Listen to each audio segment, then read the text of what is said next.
ಶ್ರೀ ವಿಶ್ವಪ್ರಸನ್ನ ತೀರ್ಥ ಶ್ರೀಪಾದರ ಮಾರ್ಗದರ್ಶನದಂತೆ ಪ್ರಾತಸ್ಮರಣೀಯರಾದ ವಿಶ್ವಸಂತ ಯತಿಕುಲ ಚಕ್ರವರ್ತಿ ಪರಮ ಪೂಜ್ಯರಾದ ಡಾಕ್ಟರ್ ಶ್ರೀ ವಿಶ್ವೇಶ ತೀರ್ಥ ಶ್ರೀಪಾದರ ಭೌಮ ವ್ಯಕ್ತಿತ್ವವನ್ನು ಪರಿಚಯಿಸುವ ಹಾಗೂ ಶ್ರೀಗಳವರ ಜೊತೆಗಿನ ಒಡನಾಟದ ವಿಶೇಷ ಅನುಭವಗಳನ್ನು ಹಂಚಿಕೊಳ್ಳಲು ಇಂದಿನ ದಿನ ನಮ್ಮೊಂದಿಗೆ ಶ್ರೀ ಸಕ್ರಿ ರಾಘವೇಂದ್ರ ಉಪಾಧ್ಯಾಯ ಆಚಾರ್ಯರು ಬಂದಿರುತ್ತಾರೆ. ಅವರಿಗೆ ಸ್ವಾಗತವನ್ನು ಕೋರಬೇಕೆಂಬುದಾಗಿ ಪೂರ್ಣಪ್ರಜ್ಞ ವಿದ್ಯಾಪೀಠದ ವಿದ್ವಾಂಸರಾಗಿರುವ ಬದ್ರಿ ಆಚಾರ್ಯರಲ್ಲಿ ಸವಿನಯ ಪ್ರಾರ್ಥನೆ. ವಿದ್ಯಾಮಾನ್ಯ ರಾಜ ಶಿಷ್ಯಂ ರಾಷ್ಟ್ರಮಾನ್ಯ ಯತೀಶ್ವರಂ ಪ್ರಪಂಚಮಾನಿತಂ ವಂದೇ ವಿಶ್ವೇಶ ಗುರುಶೇಖರಂ. ಪೂಜ್ಯ ವಿದ್ವಾಂಸರಾಗಿರ್ತಕ್ಕಂತಹ ಸಗ್ರಿ ರಾಘವೇಂದ್ರಾಚಾರ್ಯರು ಅವರ ಚರಣಗಳಲ್ಲಿ ಭಕ್ತಿಪೂರ್ವಕವಾದ ಪ್ರಣಾಮಗಳನ್ನು ಸಲ್ಲಿಸಿ, ಆರಾಧನಾ ನಿಮಿತ್ತವಾಗಿ ಕೆಲವು ದಿವಸಗಳಿಂದ ಈ ಕಾರ್ಯಕ್ರಮವನ್ನ ನಿಲ್ಲಿಸಿದ್ವಿ. ಮತ್ತೆ ಇವತ್ತು ಈ ಕಾರ್ಯಕ್ರಮವನ್ನ ಆರಂಭ ಮಾಡ್ತಾ ಇದ್ದೇವೆ. ಸಗ್ರಿ ಆಚಾರ್ಯರು ಸಮಾಜದ ಹಿರಿಯ ವಿದ್ವಾಂಸರು, ಒಳ್ಳೆ ಜ್ಞಾನ ಭಕ್ತಿಗಳನ್ನ ಹೊಂದಿರೋರು. ಅದರಿಂದ ಅವರನ್ನ ಪ್ರಾರ್ಥನೆ ಮಾಡಿ ನಾವು ಕಾರ್ಯಕ್ರಮವನ್ನ ಆರಂಭ ಮಾಡಿದಾಗ ಇದು ಮತ್ತೆ ನಿರ್ವಿಘ್ನವಾಗಿ ಮುಂದುವರಿಯುತ್ತೆ ಎಂಬುದಾಗಿ ಪ್ರಾರಂಭದಲ್ಲಿ ಅವರಿಗೆ ವಿಶೇಷವಾಗಿ ನಮಸ್ಕಾರಗಳನ್ನು ಸಲ್ಲಿಸಿ ಅವರು ಕೃಷ್ಣನಲ್ಲಿ ಪ್ರಾರ್ಥನೆಯನ್ನ ಸಲ್ಲಿಸ್ತಾ ಇದ್ದಾರೆ. ಕಾರ್ಯಕ್ರಮ ನಿರ್ವಿಘ್ನವಾಗಿ ನಡೆಯಲಿ ಎಂಬುದಾಗಿ. ಸಗ್ರಿ ಆಚಾರ್ಯರ ಪರಿಚಯ, ಅವರು ಪೂರ್ಣಪ್ರಜ್ಞ ವಿದ್ಯಾಪೀಠದ ವಿದ್ಯಾರ್ಥಿಗಳಾಗಿ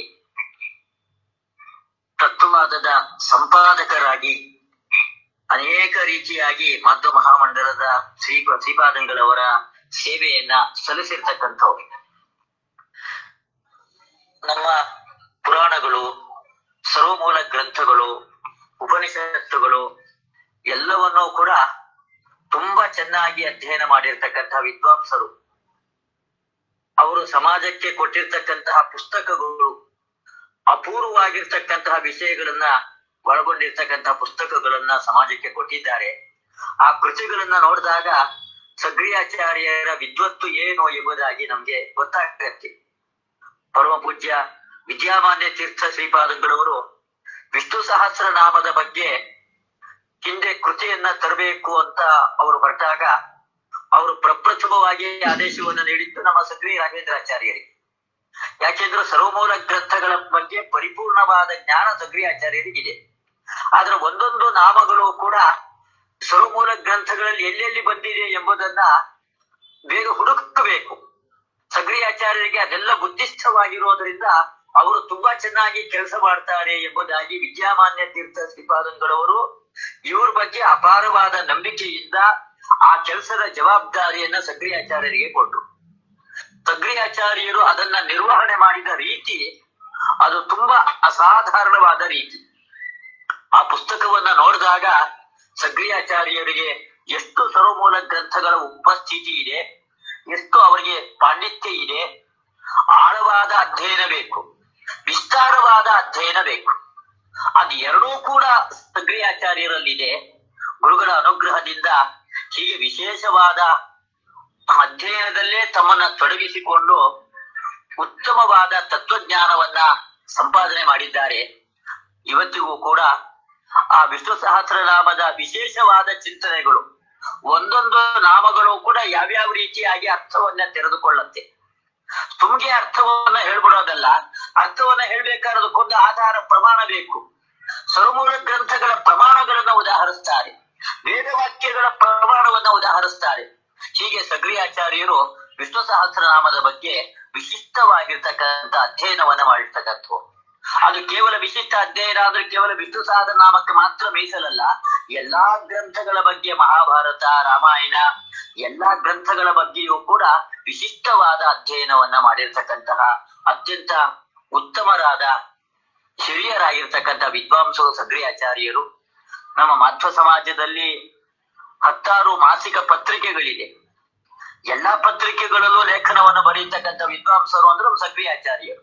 ಯಾವಾಗಲೂ ಬರವಣಿಗೆ ಬರವಣಿಗೆ, ಅಧ್ಯಯನ ಬರವಣಿಗೆ, ಅಧ್ಯಯನ ಬರವಣಿಗೆ. ಅದನ್ನ ಬಿಟ್ಟು ಬೇರೆ ಯಾವ ಕೆಲಸವನ್ನು ಕೂಡ ಅವರು ಮಾಡೋದಿಲ್ಲ. ಆಚಾರ್ಯರು ಕೊಟ್ಟಿರ್ತಕ್ಕಂತಹ ಸಂದೇಶ ಶ್ರವಣಾದಿ ವಿನಾ ನೈವ ಕ್ವಚಿತ್ತಿಷ್ಟೇ ಎಂಬುದಾಗಿ, ಹಾಗೆ ಸಕ್ರಿಯ ಆಚಾರ್ಯರು ಆ ಸಂದೇಶವನ್ನ ಜೀವನದಲ್ಲಿ ತುಂಬಾ ಚೆನ್ನಾಗಿ ರೂಢಿಸಿಕೊಂಡಿರ್ತಕ್ಕಂಥವ್ರು. ನಾವ್ ಯಾವತ್ತು ವಿದ್ಯಾರ್ಥಿಗಳಿಗೆ ಹೇಳ್ತಾ ಇರ್ತೀವಿ, ಹೇಗೆ ಅಧ್ಯಯನ ಮಾಡ್ಬೇಕು, ಹೇಗಿರ್ಬೇಕು ಅಂತಂದ್ರೆ ಸಕ್ರಿಯ ಆಚಾರ್ಯರ ರೀತಿಯಲ್ಲಿ ಇರ್ಬೇಕು ಎಂಬುದ.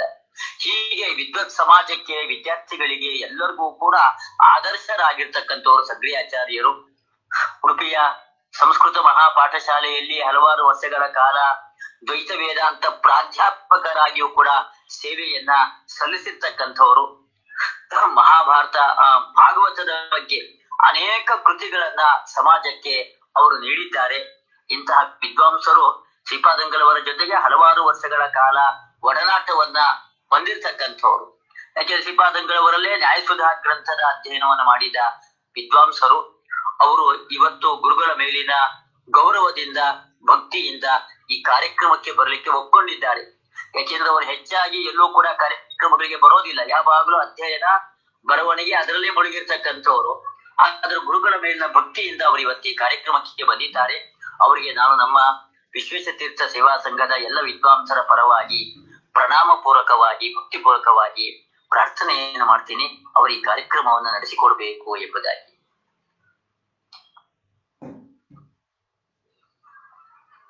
ಶ್ರೀ ಗುರುಭ್ಯೋ ನಮಃ. ತ್ವಂತಃ ಪ್ರವಿಶ್ಯ ಮಮ ವಾಚಮಿಮಾಂ ಪ್ರಸುಪ್ತಾನ್ ಸಂಜೀವಯತ್ಯಖಿಲ ಶಕ್ತಿಧರ ಸ್ವಧಾಮ್ನಾ ಅನ್ಯಾಂಶ ಹಸ್ತಚರಣ ಶ್ರವಣತ್ವರಾದಿ ಪ್ರಾಣಾನ್ನಮೋ ಭಗವತೆ ಪುರುಷಾಯ ತುಭ್ಯಂ. ಆಚಾರ್ಯ ಪವನೋಸ್ಮಾಕಂ ಆಚಾರ್ಯಾಣಿ ಚ ಭಾರತಿ ದೇವೋ ನಾರಾಯಣ ಶ್ರೇಷಃ ದೇವಿ ಮಂಗಲ ದೇವತಃ.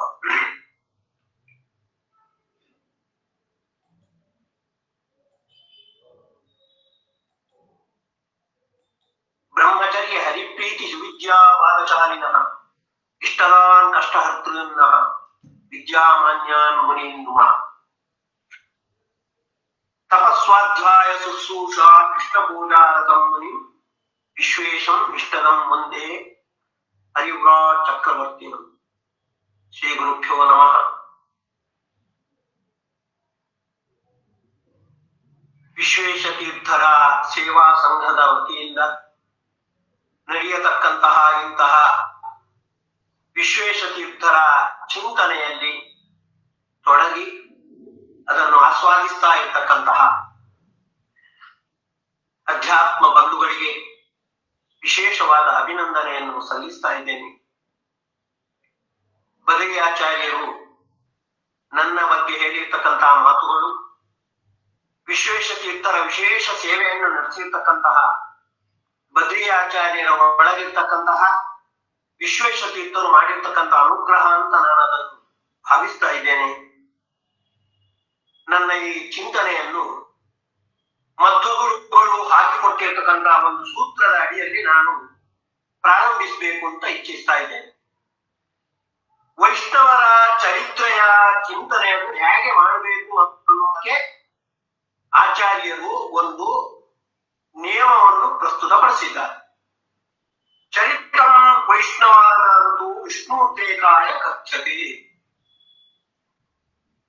ಭಗವಂತನ ಉದ್ರೇಕವನ್ನು, ಭಗವಂತನ ಉತ್ಕರ್ಷವನ್ನು ಹೇಳಲಿಕ್ಕೆ ಹೋಗಿರ್ತಕ್ಕಂತಹ ಶಾಸ್ತ್ರದಲ್ಲಿ ಭಗವಂತನ ಪಾರಮ್ಯಕ್ಕಿಂತ ಹೆಚ್ಚಾಗಿ ಅವನ ಭಕ್ತರ ಚರಿತ್ರೆಯ ಉಲ್ಲೇಖ ಬರುತ್ತೆ. ಇದು ಯಾವ ಉದ್ದೇಶದಿಂದ, ಅದರ ಹಿನ್ನೆಲೆ ಏನು ಅಂದ್ರೆ ಭಗವಂತನ ಪಾರಮ್ಯವನ್ನೇ ಭಗವಂತನ ನಡತೆಗಳಿಂದ, ಅವನ ಮಹಿಮೆಗಳಿಂದ ಅಷ್ಟೇ ಅಲ್ಲದೆ ಅವನ ಭಕ್ತರ ಮಹಿಮೆ ಲೀಲೆಗಳಿಂದಲೂ ಅನುಸಂಧಾನ ಮಾಡಬೇಕು ಅನ್ನುವುದಕ್ಕಾಗಿ ಶಾಸ್ತ್ರದಲ್ಲಿ ವೈಷ್ಣವನ ಚರಿತ್ರೆಯ ಪ್ರಸ್ತಾವ ಬಂದಿರುವಂತಹದ್ದು. ಹಾಗಾಗಿ ವೈಷ್ಣವರಾಗಿರ್ತಕ್ಕಂತಹ ನಮ್ಮ ಗುರುಗಳ ಚರಿತ್ರೆಯನ್ನು ಕೂಡ ಭಗವಂತನ ಪಾರಮ್ಯಕ್ಕೆ ಪೋಷಕವಾಗಿ ಚಿಂತನೆ ನಡೆಸಬೇಕು ಅಂತ ನಾನು ತೊಡಗಿದ್ದೇನೆ. ಬ್ರಹ್ಮಾಂಡ ಪುರಾಣದಲ್ಲಿ 8 ಶ್ಲೋಕಗಳ ಒಂದು ಹನುಮ ಸ್ತೋತ್ರ ಬರುತ್ತೆ. ಅದರ ಕೊನೆಯ ಶ್ಲೋಕ ಹೀಗಿದೆ, ಬಹಳ ಪ್ರಸಿದ್ಧವಾದ ಶ್ಲೋಕ. ಬುದ್ಧಿರ್ಬಲಂ ಯಶೋಧೈರ್ಯಂ ನಿರ್ಭಯತ್ವಂ ಅರೋ ಮರುತ್ವಂಚ ಹನುಮಸ್ಮರಣಾದ್ಭವೇ. ಆಂಜನೇಯನ ಸ್ಮರಣೆಯಿಂದ ಬುದ್ಧಿ ಬಲ ಮುಂತಾಗಿರ್ತಕ್ಕಂಥ 8 ಗುಣಗಳು ಸಿದ್ಧಿಸುತ್ತವೆ. ಯಾಕೆಂದ್ರೆ ಆಂಜನೇಯ ಆ ಗುಣಗಳಿಗೆ ವಿಶೇಷವಾಗಿ ಆಶ್ರಯನಾದವ. ತಮ್ಮ ಯಥಾಯಥ ಉಪಾಸತೆ ತದೇವ ಭವತಿ ಇಲ್ಲ. ಆಂಜನೇಯನಲ್ಲಿ ರಾಮಚಂದ್ರನ ಅನುಗ್ರಹದಿಂದ ಬುದ್ಧಿ ಬಲ ಯಶ ಧೈರ್ಯ ಯಶಸ್ಸು ಧೈರ್ಯ ಆಮೇಲೆ ನಿರ್ಭಯತ್ವ ಅರೋಗತ ಅಜಾಡ್ಯ ವಾಕ್ಪಟುತ್ವ ಇದು ಸಿದ್ಧಿಸಿವೆ ಅನ್ನುವುದನ್ನು ಚಿಂತನೆ ಮಾಡಿದಾಗ ನಮ್ಮನ್ನು ಹಾಗೆ ಸಿದ್ಧಿಸುತ್ತೆ ಅಂತ ತಮ್ಮ ಯಥಾಯಥ ಉಪಾಸತೆ ತದೇವ ಭವತಿ ಎನ್ನುವ ಉಪಾಸನಾ ನಿಯಮ ತಿಳಿಸುತ್ತೆ. ಈ ಮಾತಿಗೆ ಒಳ್ಳೆಯ ನಿದರ್ಶನರಾಗಿರುವವರು ನಮ್ಮ ಗುರುಗಳು. ಅವರಲ್ಲಿ ಈ ಬುದ್ಧಿ ಬಲ ಯಶಸ್ಸು ಮುಂತಾಗಿರ್ತಕ್ಕಂಥ 8 ಗುಣಗಳಿಗೆ ಎಷ್ಟು ಪ್ರಾಶಸ್ತ್ಯ ಇತ್ತು, ಎಷ್ಟು ಪಾರಮ್ಯ ಇತ್ತು ಅನ್ನುವುದನ್ನು ಸೂಕ್ಷ್ಮವಾಗಿ ನಾವು ಪರಿಶೀಲಿಸೋಣ. ಬುದ್ಧಿ ಅನೇಕ ತರದ ಬುದ್ಧಿ. ಪಾಠ ಪ್ರವಚನದಲ್ಲಿ ಬುದ್ಧಿ 36 ಸುಧಾಮಂಗಳಗಳನ್ನು ಸುಮಾರು 400-500 ವಿದ್ಯಾರ್ಥಿಗಳಿಗೆ ಸುಧಾಮಂಗಳ ಮಾಡಿಸಿ ಅಷ್ಟು ವಿದ್ಯಾದಾನವನ್ನು ಮಾಡಿದ್ದವರು. ಬಾಲ್ಯದಿಂದಲೇ ಅನಂತ ಕೃಷ್ಣ ಶಾಸ್ತ್ರಿ, ರಾಜರಾಜೇಶ್ವರ ಶಾಸ್ತ್ರಿ ಮುಂತಾದವರ ಜೊತೆಗೆ ವಾಕ್ಯಾರ್ಥ ಮಾಡಿ ತಮ್ಮ ಪ್ರತಿಭೆಯನ್ನು ತೋರಿಸಿಕೊಟ್ಟವರು. ಉಪನ್ಯಾಸದಲ್ಲೂ ಕೂಡ ಪ್ರವಚನಗಳಲ್ಲೂ ಕೂಡ ಎಲ್ಲರ ಮನಸ್ಸು ಹೃದಯ ಆಕೃಷ್ಟವಾಗುವಂತೆ ಅದನ್ನು ನಡೆಸಿಕೊಟ್ಟಿರುವುದು.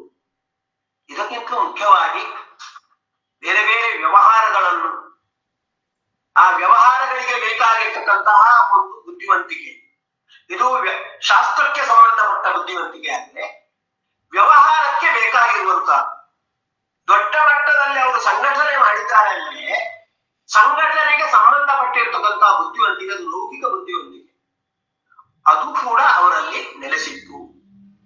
ಗಮನಿಸಬೇಕಾದದ್ದು ಅವರ ಕುಟುಂಬದ ಹಿನ್ನೆಲೆಯನ್ನ ನೋಡಿದ್ರೆ ಅದು ಬುದ್ಧಿವಂತಿಕೆಯ ಅಷ್ಟೊಂದು ಬುದ್ಧಿವಂತಿಕೆಯ ಕುಟುಂಬ ಅಲ್ಲ. ಅದು ಸಾಮಾನ್ಯವಾಗಿ ನಾವು ಆನುವಂಶಿಕತೆಯಿಂದ ಬಂದ ಬುದ್ಧಿವಂತಿಕೆ ಅಂತ ತಿಳ್ಕೊಳ್ತೀವಿ. ಆದ್ರೆ ಇದು ಅವರದ್ದಾದಂತ ಅಸಾಧಾರಣವಾಗಿರ್ತಕ್ಕಂತಹ ಭಗವಂತನ ಅನುಗ್ರಹದಿಂದ ಬಂದಿರುವಂತ. ಹಾಗೆ ಇನ್ನೊಂದು ಬಲ. ಬಲ ಅಂದ್ರೆ ಬಹಳ ಕೃಶರಾಗಿದ್ದವರು, ವಾಮನ ದೇಹವನ್ನು ಹೊಂದಿದವರು. ಆದ್ರೆ ಅದರ ಒಳಗೆ ನಾಯಮಾತ್ಮ ಬಲಹೀನೇನ ಲಭ್ಯ ಅಂತ ಉಪನಿಷತ್ತು ಹೇಳುವಂತೆ ಆ ಬಲ ಅಂದ್ರೆ ಹಠ ರೂಪವಾಗಿರ್ತಕ್ಕಂಥ, ಯೋಗ್ಯತಾ ರೂಪವಾಗಿರ್ತಕ್ಕಂತಹ ಬಲ. ಆಂಜನೇಯನಲ್ಲಿ ಅಂತಹ ಯೋಗ್ಯತಾ ಇದ್ದದ್ರಲ್ಲೇನೆ ಉಳಿದ 7 ಗುಣಗಳು ವಿಶೇಷವಾಗಿ ಬಂದಿರುವಂತೆ. ಅಂತಹ ಒಂದು ಯೋಗ್ಯತಾ ಇರತಕ್ಕಂಥ ಬಲ ವಿಶೇಷವಾಗಿ ವಿಶೇಷ ತೀರ್ಥರಲ್ಲಿ. ನಾನು ಈಗ ತಾನೇ ಹೇಳಿದಂತೆ ಅವರ ಉಳಿದ ಗುಣಗಳನ್ನು ನೋಡಿದಾಗ ಅದು ಆನುವಂಶಿಕತೆಯಿಂದ ಬಂದದ್ದು ಅಲ್ಲ ಅಂತ ನಮಗೆ ಸ್ಪಷ್ಟವಾಗುತ್ತದೆ ಅವರ ವಂಶವನ್ನು ನಾವು ಪರಿಶೀಲಿಸಿದಾಗ. ಆದ್ರೆ ಇದು ಅವರ ಬಲದಿಂದಾಗಿ, ಆತ್ಮಬಲದಿಂದಾಗಿ, ಸ್ವಭಾವದಿಂದಾಗಿ, ಭಗವಂತನ ಅನುಗ್ರಹದಿಂದಾಗಿ ಬಂದಿರುವಂತ. ಅವರ ಕಾರ್ಯದ ವ್ಯಾಪಕತೆಯನ್ನು ಕಂಡಾಗ ಅವರ ಒಳಗೆ ಎಷ್ಟೊಂದು ಆ ಬಲ, ಆತ್ಮಬಲ, ಯೋಗ್ಯತಾ ಹಠ ಅಂತ ಅನಿಸಿರ್ತಕ್ಕಂಥ ಬಲ ಎಷ್ಟು ಪ್ರಮಾಣದಲ್ಲಿತ್ತು ಅಂತ ಸ್ಪಷ್ಟವಾಗುತ್ತೆ. ಹಾಗೆ ಯಶಸ್ಸು. ರಾಮಕುಂಜದ ಎರಟ ಅನ್ನತಕ್ಕಂತಹ ಒಂದು ಗ್ರಾಮ, ಅಲ್ಲಿ ಹುಟ್ಟಿರ್ತಕ್ಕಂತಹ ವೆಂಕಟರಮಣ ಪದ್ಮವಿಭೂಷಣ ಪಡೆಯುವಷ್ಟು ದೊಡ್ಡ ವ್ಯಕ್ತಿತ್ವವನ್ನು ಪಡಿಬೇಕು ಅಂದ್ರೆ ಅವರ ಯಶಸ್ಸು ಎಷ್ಟು. ಇಡೀ ರಾಷ್ಟ್ರವ್ಯಾಪಿ, ಅಂತಾರಾಷ್ಟ್ರ ವ್ಯಾಪಿಯಾಗಿರ್ತಕ್ಕಂತಹ ಯಶಸ್ಸು ಅವರಲ್ಲಿ ಇದ್ದಿರುವಂತಹದ್ದು. ಹಾಗೆ ಧೈರ್ಯ ಮತ್ತು ನಿರ್ಭಯತ್ವ ಸಾಮಾನ್ಯವಾಗಿ ಒಂದೇ ಅರ್ಥ ಅಂತ ಅನಿಸುತ್ತೆ. ಆದ್ರೆ ಧೈರ್ಯ ಅಂದ್ರೆ ಧೀರ ಶಬ್ದದಿಂದ ಉಂಟಾದ ಶಬ್ದ. ಧೀರ ಅಂದ್ರೆ ಜ್ಞಾನಿಯಿಂದ. ಜ್ಞಾನಿಯ ವ್ಯವಹಾರ ಅಂದ್ರೆ ತಾನು ಕಂಡುಕೊಂಡದ್ದನ್ನು ಪ್ರಸ್ತುತಪಡಿಸುವ ಒಂದು ಗುಣ. ಅದಕ್ಕಾಗಿ ಎಲ್ಲೂ ಹಿಂಜರಿಯದೆ ತಾನು ಏನು ಕಂಡುಕೊಂಡಿದ್ದೇನೋ ಅದು ಯಾವುದು ಬೇಕಾದ್ರೂ ಆಗ್ಬೋದು. ಹರಿಜನ ಕಾಲೋನಿಗೆ ಹೋಗಿರ್ತಕ್ಕಂತಹ ಒಂದು ಪ್ರಸಂಗವೂ ಆಗಿರ್ಬೋದು. ಕೃಷ್ಣ ಮಠದಲ್ಲೇ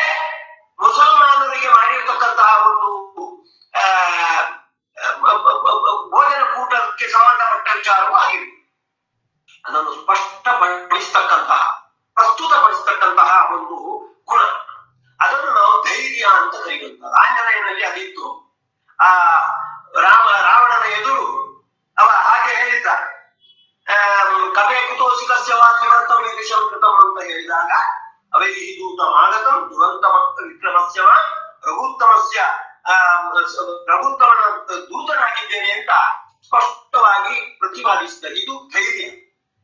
ಇನ್ನು ನಿರ್ಭಯತ್ವ ಅಂದ್ರೆ ಆ ನಿಲುವನ್ನು ಅಳವಡಿಸಿಕೊಳ್ಳುವುದರಲ್ಲಿ ಯಾವುದೇ ಹಿಂಜರಿಕೆ ಇಲ್ಲದೆ ಇರುವುದು. ಒಮ್ಮೆ ನಿಲುವನ್ನು ಪಡ್ಕೊಂಡ ಮೇಲೆ ಅದನ್ನು ಚೂರು ಆ ನಿಟ್ಟಿನಲ್ಲಿ ಹಿಂಜರಿಯದೆ ಅದನ್ನು ಪ್ರಸ್ತುತಪಡಿಸುವ ಒಂದು ಗುಣ ಇದು ನಿರ್ಭಯ. ಅದು ಆಂಜನೇಯನಲ್ಲಿತ್ತು. ಆಂಜನೇಯನ ಅನುಗ್ರಹದಿಂದ ಇವರನ್ನು ತಂದಿತ್ತು.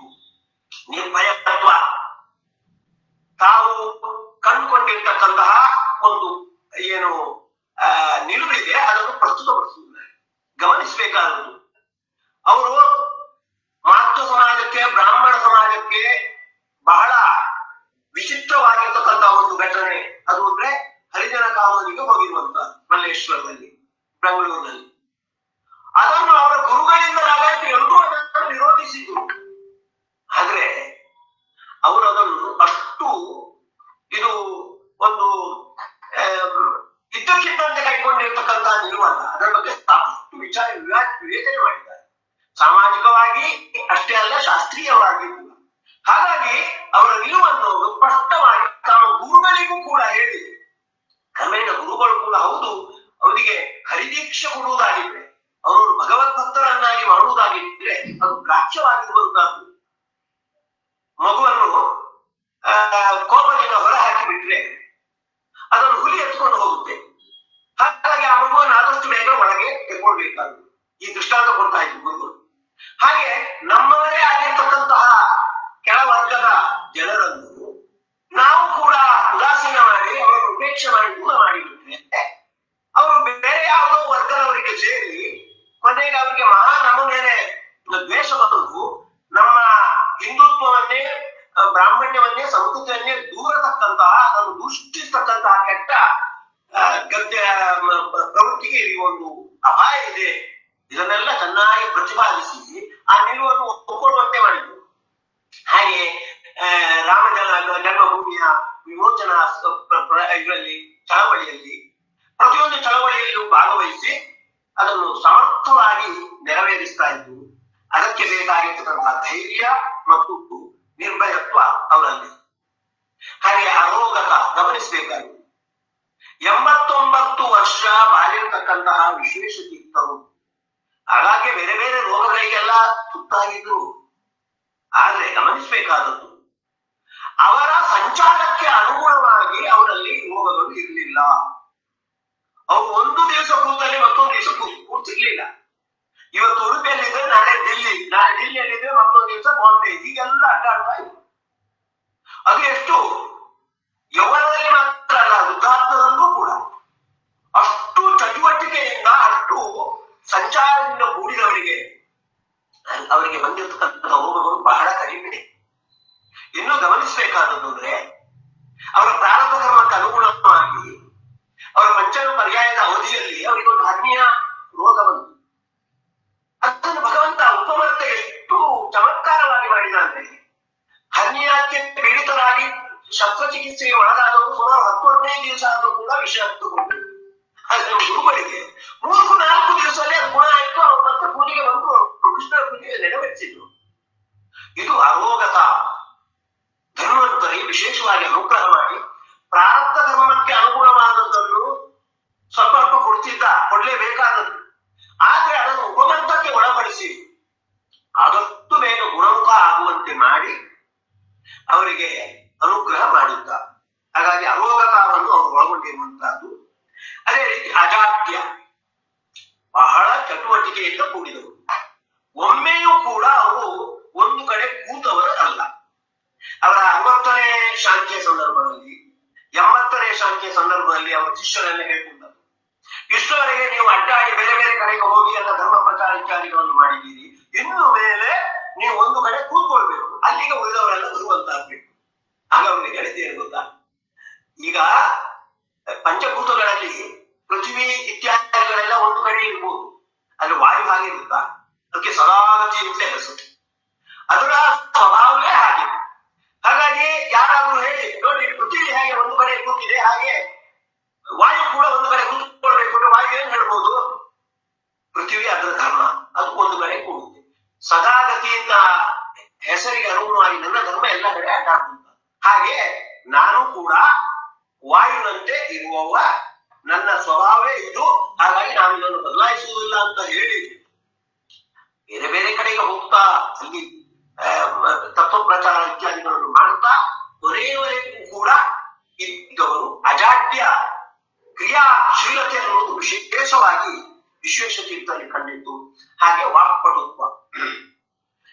ವಾಕ್ಪಟುತ್ವ ಅನ್ನುವಾಗ ಒಂದು ವಿಷಯವನ್ನು ನಾವು ಗಮನದಲ್ಲಿ ಇಟ್ಕೊಳ್ಬೇಕಾದ, ನಾನು ಸೂಕ್ಷ್ಮವಾಗಿ ಗಮನಿಸಿದ್ದೇನೆ, ಅವರಲ್ಲಿ ಸ್ವಲ್ಪ ಉಪ್ಪಿತ್ತು, ಅದನ್ನು ಕೂಡ ಅತಿಕ್ರಮಿಸಿ ಎಲ್ಲವೂ ತಮ್ಮ ವಾಗ್ಮಿತ್ವವನ್ನು ಒಪ್ಪಿಕೊಳ್ಳುವಂತೆ ಅವರು ತಮ್ಮ ವಾಕ್ಪಟುತ್ವದ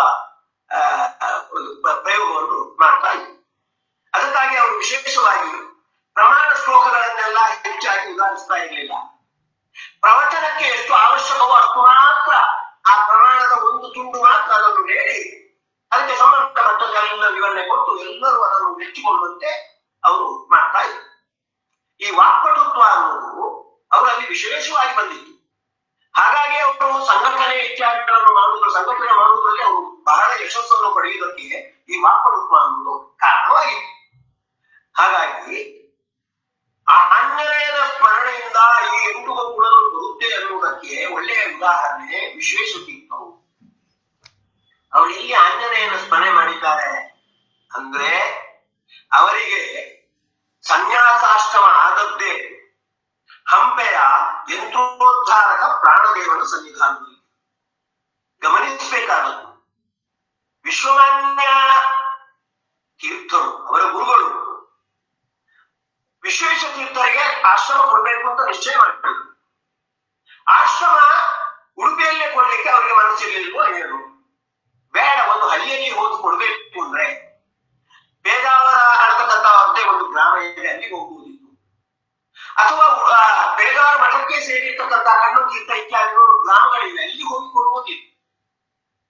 ವಿಶ್ವಮಾನ್ಯ ತೀರ್ಥರು ಹಂಪೆಯ ಯಂತ್ರೋದ್ಧಾರಕನ ಸಂವಿಧಾನವನ್ನೇ ಯಾಕೆ ಆಯ್ಕೆ ಮಾಡಿದ್ರು? ಅದು ವಿಶ್ವಮಾನ್ಯ ತೀರ್ಥರಿಗೂ ಗೊತ್ತಿರಲಿಕ್ಕಿಲ್ಲ. ಅದು ಪ್ರಾಣ ಅಂತ ಅನಿಸಿರ್ತಕ್ಕಂತಹ ಯಂತ್ರೋದ್ಧಾರಕನ ಒಳಗಿರ್ತಕ್ಕಂತಹ ಭಗವಂತ ಪ್ರೇರಣೆ ಮಾಡಿದ್ರು.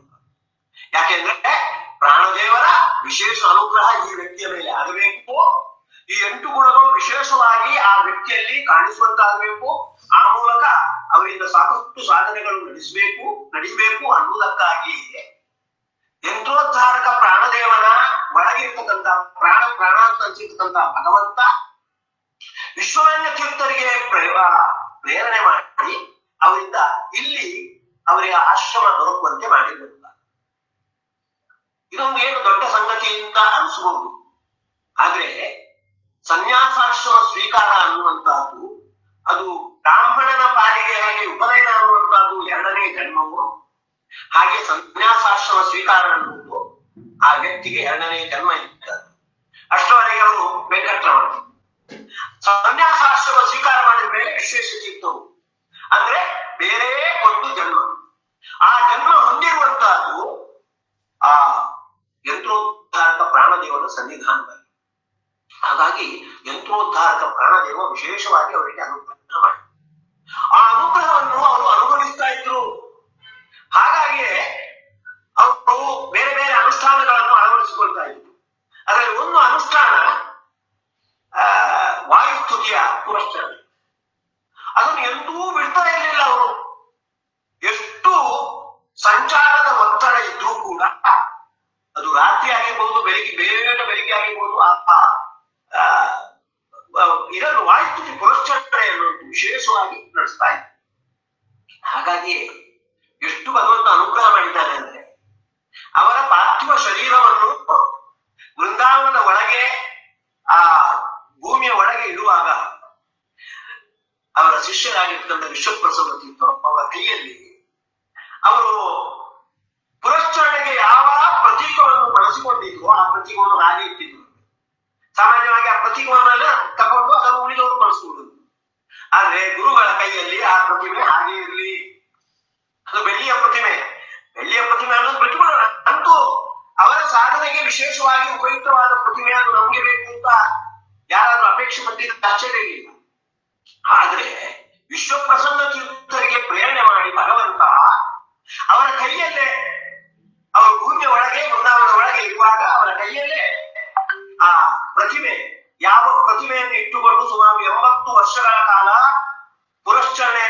ನಡೆಸಿದ್ರು ಆ ಪುರಶ್ಚರಣೆಯಿಂದ ಪ್ರಸನ್ನನಾಗಿರ್ತಕ್ಕಂತಹ ವಾಯುದೇವ, ಅವನ ಒಳಗಿರ್ತಕ್ಕಂತಹ ಪ್ರಾಣ ಅವರ ಕೈಯಲ್ಲೇ ಇರುವಂತೆ ವಿಶ್ವಪ್ರಸನ್ನ ತೀರ್ಥರು ಮಾಡಿದ್ದಾರೆ. ಅದಕ್ಕೆ ಬೇಕಾದ ಪ್ರೇರಣೆಯನ್ನು ಭಗವಂತ ನೀಡಿದ್ದಾರೆ. ಹಾಗಾಗಿ ಅವರಲ್ಲಿ ಅವರ ವ್ಯಕ್ತಿತ್ವ ಇಷ್ಟು ಭೌಮ ರೂಪದಿಂದ ಬೆಳೀಲಿಕ್ಕೆ ಕಾರಣವಾಗಿರುವಂತಹ 8 ಗುಣಗಳು, ಆಂಜನೇಯನಲ್ಲಿ ವಿಶೇಷವಾಗಿರ್ತಕ್ಕಂತಹ ಈ ಬುದ್ಧಿ, ಬಲ ಇತ್ಯಾದಿ ಗುಣಗಳು, ಈ ಗುಣಗಳು ವಿಶೇಷವಾಗಿ ಅಭಿವ್ಯಕ್ತವಾಗಲಿಕ್ಕೆ ಕಾರಣ ಆಂಜನೇಯನ ಸ್ಮರಣೆ. ಆಂಜನೇಯನ ಸ್ಮರಣೆ ಉದ್ಬುದ್ಧವಾಗುವುದಕ್ಕೆ ಕಾರಣ ಅವರಿಗೆ ಸನ್ಯಾಸಾಶ್ರಮ, ಯಂತ್ರೋದ್ಧಾರಕ ಪ್ರಾಣದೇವರ ಸನ್ನಿಧಾನದಲ್ಲಿ ಆಗಿರುತ್ತಾರೆ. ಹಾಗಾಗಿ ಈ ಶ್ಲೋಕ ಬ್ರಹ್ಮಾಂಡ ಪುರಾಣದಲ್ಲಿ ಬರ್ತಕ್ಕಂತಹ ಶ್ಲೋಕ ಸಾಮಾನ್ಯವಾಗಿ ಎಲ್ಲಾ ಭಕ್ತರು ಕೂಡ ವಿಶೇಷವಾಗಿ ತಮ್ಮ ಅನುಷ್ಠಾನದಲ್ಲಿ ಅಳವಡಿಸಿಕೊಂಡಿರ್ತಕ್ಕಂಥ ಶ್ಲೋಕ. ಬುದ್ಧಿ ಫಲ ವಿಶ್ವ, ಇದಕ್ಕೆ ಒಳ್ಳೆಯ ನಿದರ್ಶನ ನಮ್ಮ ಗುರುಗಳು ಅನ್ನುವುದನ್ನು ನಾವು ಮರೆತು ಬಿಡುವಂತಿಲ್ಲ. ಹಾಗೆ ಗುರುಗಳ ಜೀವನ ಚರಿತ್ರೆಯಿಂದ ಕೆಲವು ಶ್ರದ್ಧೆಯನ್ನು, ಕೆಲವು ದಾರ್ಢ್ಯವನ್ನು ನಾವು ಪಡ್ಕೊಳ್ಳುವಂತೆ ಆಗಿದೆ. ಸಾಮಾನ್ಯವಾಗಿ ತಮ್ ಯಥಾ ಉಪಾಸತೆ ತದೇವ ಭವತಿ ಅಂತ, ಭಗವಂತನನ್ನು ನಾವು ಹೇಗೆ ಉಪಾಸನೆ ಮಾಡ್ತೇವೆಯೋ ಅದಕ್ಕೆ ಅನುಗುಣವಾಗಿ ಫಲ ಕೊಡ್ತಾನೆ. ಇದಕ್ಕೆ ಉಡುಪಿ ಕೃಷ್ಣ ವಿಶ್ವೇಶತೀರ್ಥರ ಮಾಧ್ಯಮದಲ್ಲಿ ದಾರ್ಢ್ಯ ಬರುವಂತೆ ಅನುಗ್ರಹ ಮಾಡಿದರು. ಅವರು ತಮ್ಮ 3ನೇ ಪರ್ಯಾಯ ಅವಧಿಯಲ್ಲಿ ತಮ್ಮ ಗುರುಗಳಾಗಿರ್ತಕ್ಕಂತಹ ವಿದ್ಯಾಮಾನ್ಯ ತೀರ್ಥರಿಗೆ, ವಿದ್ಯಾಮಾನ್ಯ ತೀರ್ಥರು ಮೊದಲು ಭಂಡಾರಿಕೇರಿ ಮಠದ ಅಧಿಪತಿಗಳಾಗಿದ್ದರು, ಅವರಿಗೆ ಪರಿವಾರ ಮಠದ ಆಧಿಪತ್ಯ ದೊರಕುವಂತೆ ಮಾಡಿ ಉಡುಪಿ ಕೃಷ್ಣನನ್ನು, ಕೊಡವಿಗೊಡೆಯನನ್ನು ಕೈಮುಟ್ಟಿ ಪೂಜೆ ಮಾಡುವ ಅಧಿಕಾರ ದೊರಕುವಂತೆ ಮಾಡಿರುವವರಲ್ಲಿ ದೊಡ್ಡ ಪಾತ್ರ ವಿಶ್ವೇಶತೀರ್ಥರು. ಪರಿವಾರ ಮಠದ ದ್ವಂದ್ವ ಮಠವಾಗಿರ್ತಕ್ಕಂತಹ 16 ಮಠದ ಉಪದೇಶ ತೀರ್ಥರಂತೂ ಪಾತ್ರ ಇದೆ. ಆದ್ರೆ ಆಗ ವಿಶ್ವೇಶತೀರ್ಥರ ತೃತೀಯ ಪರ್ಯಾಯ ನಡೀತಾ ಇದೆ. ಹಾಗಾಗಿ ವಿಶ್ವೇಶತೀರ್ಥರ ಮಾತು ಬಹಳ ದೊಡ್ಡದಾಗಿದೆ. ಇದನ್ನು ಭಗವಂತ ಭಕ್ತವತ್ಸಲನಾಗಿರುವವ, ಜ್ಞಾನಿ ತ್ವಾತ್ಮೇವ ಮೇ ಮತಂ ಅಂತ ಎಷ್ಟು ಪ್ರೀತಿನೇ ನಾನೇ ಅಂತ ಹೇಳುವಷ್ಟು ಜ್ಞಾನಿಯಲ್ಲಿ ನಾನು ಪ್ರೀತಿಯನ್ನು ತೋರಿಸ್ತೇನೆ ಅಂತ ಭಗವಂತ ಉದ್ಘೋಷಣೆ ಮಾಡಿದ್ದಾನೆ. ವಿದ್ಯಾಮಾನ್ಯ ತೀರ್ಥರು ವಿಶೇಷವಾಗಿ ಭಗವತ್ ಭಕ್ತರು. ಹಾಗಾಗಿ ವಿದ್ಯಾಮಾನ್ಯ ತೀರ್ಥರಿಗೆ ತನ್ನ ಕೃಷ್ಣನ ಪ್ರತಿಮೆಯ ಮಾಧ್ಯಮದಲ್ಲಿ ಪೂಜೆಗೆ ಅವಕಾಶ ದೊರಕುವಂತೆ ವಿಶ್ವೇಶತೀರ್ಥರು ಮಾಡಿದ್ದಾರೆ ಎನ್ನುವುದನ್ನು, ಅವರ ಸೇವೆಯನ್ನು ವಿಶೇಷವಾಗಿ ಗಮನಿಸಿದ್ದಾರೆ. ಹಾಗಾಗಿ ಇದೊಂದು ರೀತಿಯ ಉಪಾಸನೆ. ನಮ್ಮ ಗುರುಗಳು ಕೊಡವಿಗೊಡೆಯನನ್ನು 2 ಪರ್ಯಾಯಗಳ ಪೂಜೆ ಮಾಡಿದ್ದಾರೆ ಅನ್ನುವ ಒಂದು ರೀತಿಯ ಒಂದು ಉಪಾಸನೆ. ಈ ಉಪಾಸನೆಗೆ ಒಲಿದಿರ್ತಕ್ಕಂಥ ಕೃಷ್ಣ ಅವರಿಂದ 5ನೇ ಪರ್ಯಾಯವನ್ನು ನಡೆಸಿದ್ದಾರೆ. ಗಮನಿಸಬೇಕಾದ 5ನೇ ಪರ್ಯಾಯವನ್ನು ನಡೆಸುವುದು ಚಿಕ್ಕ ಪುಟ್ಟ ಸಾಧನೆ ಅಲ್ಲ. ಮತ್ತೆ ಅದು ಬಹಳ ವಿರಳ. ವಾದಿರಾಜಗೊಮ್ಮೆ ನಡೆಸಿದ್ದಾರೆ ಅಂತ ಮತ್ತೆ ಯಾರು ಅದನ್ನು ನಡೆಸಿರ್ತಕ್ಕಂಥ ದಾಖಲೆಯೇ ಇಲ್ಲ. ಆದ್ರೆ ವಿಶ್ವೇಶತೀರ್ಥರ ಮೂಲಕ ಭಗವಂತ ಅದನ್ನು ನಡೆಸಿದ್ದಾನೆ ಅಂದ್ರೆ ಅದಕ್ಕೆ ಬೇಕಾದ ಎಲ್ಲ ವ್ಯವಸ್ಥೆಯನ್ನು ಭಗವಂತ ಮಾಡಿದ್ದಾನೆ. ಕೊಡವಿಗೊಡೆಯನನ್ನು ಮಧ್ವ ವಿಜಯದಲ್ಲಿ ನಾರಾಯಣ ಪಂಡಿತರು ಹೇಳುವಂತಹದ್ದು ಸಿದ್ಧಿ ವಿಘ್ನ ಮುಖ ದೋಷ ಬೇಷವನ್ನು, ಸಿದ್ಧಿಯನ್ನು ಹೊಂದಲಿಕ್ಕೆ ಏನಾದರೂ ವಿಘ್ನಗಳಿದ್ರೆ ಅದನ್ನು ಪರಿಹಾರ ಮಾಡುವಂತಹದ್ದು. ಹಾಗೆ ವಿಘ್ನವೇ ಮುಂತಾದ ಪದದಿಂದ ಏನು ಗೊತ್ತು ತಗೊಳ್ಬೇಕು ಅಂತ, ಸಿದ್ಧಿ ಹೊಂದಲಿಕ್ಕೆ ಬೇಕಾಗಿರ್ತಕ್ಕಂತಹ ಸಾಮಗ್ರಿಗಳ ಸಂಯೋಜನೆ. ಸಾಮಗ್ರಿಗಳು ಬೇಕು. ಸಾಮಗ್ರಿಗಳು ಬಂದು ಏನಾದ್ರೂ ತೊಂದರೆ ಆದ್ರೆ ಅದನ್ನು ಪರಿಹಾರ ಮಾಡಲಿಕ್ಕೆ ವಿಘ್ನ ಬಂದ್ರೆ ಅದನ್ನು ಪರಿಹಾರ ಮಾಡುವ ಒಂದು ಪ್ರಕ್ರಿಯೆಯೂ ಬೇಕು. ಹಾಗಾಗಿ ವಿಘ್ನ ಪರಿಹಾರ ಜೊತೆಗೆ ವಿಘ್ನ ಆ ಸಿದ್ಧಿ ಆಗ್ಬೇಕಾಗಿದ್ರೆ ಏನು ಸಾಮಗ್ರಿಗಳು ಬೇಕು, ಅದರ ಸಂಯೋಜನೆ. ಇದನ್ನು ಭಗವಂತ ನಡೆಸಿಕೊಟ್ಟಿದ್ದಾನೆ. ಗಮನಿಸಬೇಕಾದ ವಿಶ್ವೇಶ ತೀರ್ಥರು ಮೊದಲು ಒಬ್ಬ ವ್ಯಕ್ತಿಗೆ ಸನ್ಯಾಸ ದೀಕ್ಷೆಯನ್ನು ಕೊಟ್ಟಿದ್ರು ವಿಶ್ವವಿಜಯರು. ಒಂದೊಮ್ಮೆ ವಿಶ್ವವಿಜಯರು ಇದ್ದಿದ್ರೆ, ಉತ್ತರಾಧಿಕಾರಿಗಳಾಗಿದ್ದಿದ್ರೆ, ವಿಶ್ವೇಶ ತೀರ್ಥರಿಗೆ 5ನೇ ಪರ್ಯಾಯ ಬಿಡಿ 4ನೇ ಪರ್ಯಾಯ ನಡೆಸಲಿಕ್ಕೂ ಕೂಡ ಅವಕಾಶ ದೊರಕಿತ್ತು ಇಲ್ಲವೋ ಗೊತ್ತಿಲ್ಲ. ಯಾಕಂದ್ರೆ ಅವರ ಸ್ವಭಾವ ಆಗಿತ್ತು. ಆದ್ರೆ ಕೃಷ್ಣ ವ್ಯವಸ್ಥಾನ ಅಂತ ಅನಿಸಿರ್ತಕ್ಕಂಥ ವಿಷ್ಣು ಸಹಸ್ರನಾಮದಲ್ಲಿ ವ್ಯವಸ್ಥಾನ ಅಂತ ಭಗವಂತನು, ಅವನ ಸುವ್ಯವಸ್ಥೆ ಎಷ್ಟು ಅಂದ್ರೆ ಅವನಿಗೆ ವಿಶ್ವೇಶ ತೀರ್ಥರಿಂದ 5ನೇ ಪರ್ಯಾಯ ನಡೆಸಬೇಕು ಅಂತ ಇಚ್ಛೆ ಬಂತು. ಅದಕ್ಕಾಗಿ ಯಾವುದೋ ಒಂದು ಚಿಕ್ಕ ವಿವಾದವನ್ನು ಇಟ್ಟುಕೊಂಡು ವಿಶ್ವವಿಜಯರನ್ನು ಅವರು ಆ ಪದವಿಯಿಂದ ಅವರು ಹೊರ ಹೋಗುವಂತೆ ಮಾಡಿಬಿಟ್ಟು, ಇದು ನಮಗೆ ಆಗ ಸ್ವಲ್ಪ ಕಹಿ ಅನುಭವ ಅಂತ ಅನಿಸ್ತಾ ಇತ್ತು. ಆದ್ರೆ ಭಗವಂತನ ಒಂದು ದೂರದರ್ಶಿತ್ವ, ಅವನೊಂದು ಸುವ್ಯವಸ್ಥೆಯ ಒಂದು ಪರಿಯನ್ನು ಇದನ್ನು ನಾವು ಗಮನಿಸಬೇಕು. ಅವರು ಹೋದ ಮೇಲೆ ವಿಶ್ವ ಪ್ರಸನ್ನ ತೀರ್ಥರು ಬಂದರು. ವಿಶ್ವ ಪ್ರಸನ್ನ ತೀರ್ಥರಾಗ್ಲಿ, ಅವರಿಗೆ ಸಂಬಂಧಪಟ್ಟಿರತಕ್ಕಂತಹ ಅಭಿಮಾನಿಗಳಾಗ್ಲಿ, ಅವರ ಬಂಧು ಬಳಗದವರಾಗ್ಲಿ ಎಲ್ಲರೂ ಕೂಡ ವಿಶ್ವೇಶ ತೀರ್ಥರೇ 5ನೇ ಪರ್ಯಾಯ ಮಾಡಬೇಕು ಅಂತ ಒಕ್ಕಲಿನಿಂದ ಹೇಳುವಂತೆ ಭಗವಂತ ಅವರದ್ದೆಲ್ಲ ಮನಸ್ಸನ್ನು ಪ್ರೇರಣೆ ಮಾಡಿ, ಹಾಗಾಗಿ ವಿಶ್ವೇಶ ತೀರ್ಥರು ಯಶಸ್ವಿಯಾಗಿ 5ನೇ ಪರ್ಯಾಯವನ್ನು ನಡೆಸುವಂತಾಯಿತು. ಗಮನಿಸಬೇಕಾದ ಯಶಸ್ವಿಯಾಗಿ 5ನೇ ಪರ್ಯಾಯವನ್ನು ನಡೆಸಿದ್ದಾರು. ಕೆಲವರು ಇದರ ಬಗ್ಗೆ ಅಪಸ್ವರ ಇತ್ತು. ಅವರು ಯಶಸ್ವಿಯಾಗಿ ನಡೆಸಿದ್ರೆ ಮಧ್ಯದಲ್ಲಿ ಅವರಿಗೆ ಹರ್ನಿಯಾ ರೋಗ ಬಂದು ಅದರಿಂದ ಶಸ್ತ್ರಚಿಕಿತ್ಸೆಗಾಗಿ 3-4 ದಿವಸ ಪೂಜೆಯ ವ್ಯತ್ಯಯ ಬಂತು. ಇದು ಯಾಕಾಯಿತು? ಇದನ್ನೇ ಇಟ್ಟುಕೊಂಡು ಕೆಲವರು ಹೇಳುವಂತಹದ್ದು ಕೃಷ್ಣನ ಚಿತ್ತಕ್ಕೆ ಬಂದಿಲ್ಲ, ಹಾಗಾಗಿ ಇದನ್ನು ಹೀಗೆ ತೋರಿಸಿಕೊಟ್ಟ.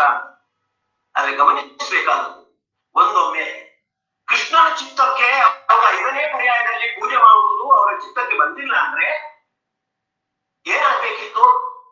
ಹರ್ನಿಯಾದ ಪೀಡೆಯಿಂದಾಗಿ ಶಸ್ತ್ರಚಿಕಿತ್ಸೆ ಮಾಡಿ ಮತ್ತೆ ಮುಂದೆ ಪೂಜೆ ಮಾಡ್ಲಿಕ್ಕೆ ಆಗುವುದೇ ಇಲ್ಲ ಅಂತ ಹೋಗಿತ್ತು. ಬಟ್ ಆ ಸಮಯದಲ್ಲಿ ನ್ಯೂಮೋನಿಯಾದ ಅಟ್ಯಾಕ್ ಆಗಿ ಹೋಗ್ಬೇಕಿತ್ತು. ಅದು ಹಾಗಾಗಿಲ್ಲ. ಸಾಮಾನ್ಯವಾಗಿ ಶಸ್ತ್ರಚಿಕಿತ್ಸೆಗೆ ಒಳಗಾದವರು 10-15 ದಿವಸ ವಿಶ್ರಾಂತಿ ತಗೊಳ್ಬೇಕಾಗಿದೆ ಅನಿವಾರ್ಯವಾಗಿ. ಇವರು 3-4 ದಿವಸದಲ್ಲಿ ವಿಶ್ರಾಂತಿ ತಗೊಂಡು ಕೃಷ್ಣನ ಪೂಜೆಗೆ ಬರುವಂತಾಯ್ತು. ಅಂದ್ರೆ ಗಹನ ಕರ್ಮಣೋಗತಿ ಅಂತ ಇಲ್ಲಿ ಮಾಡುತ್ತಾರೆ.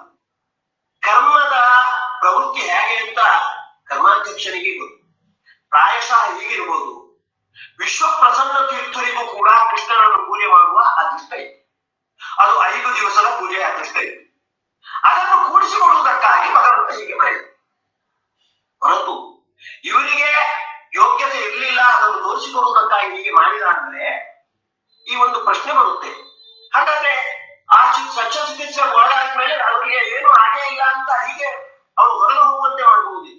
ಅಥವಾ 5ನೇ ಪರ್ಯಾಯ ಆದ ಕೂಡ ಅವರಿಗೆ ಏನಾದ್ರು ನ್ಯೂಮೋನಿಯಾ ಅಟ್ಯಾಕ್ ಆಗಿ ಅವರು ಹೋಗುವಂತಾಗಬಹುದು.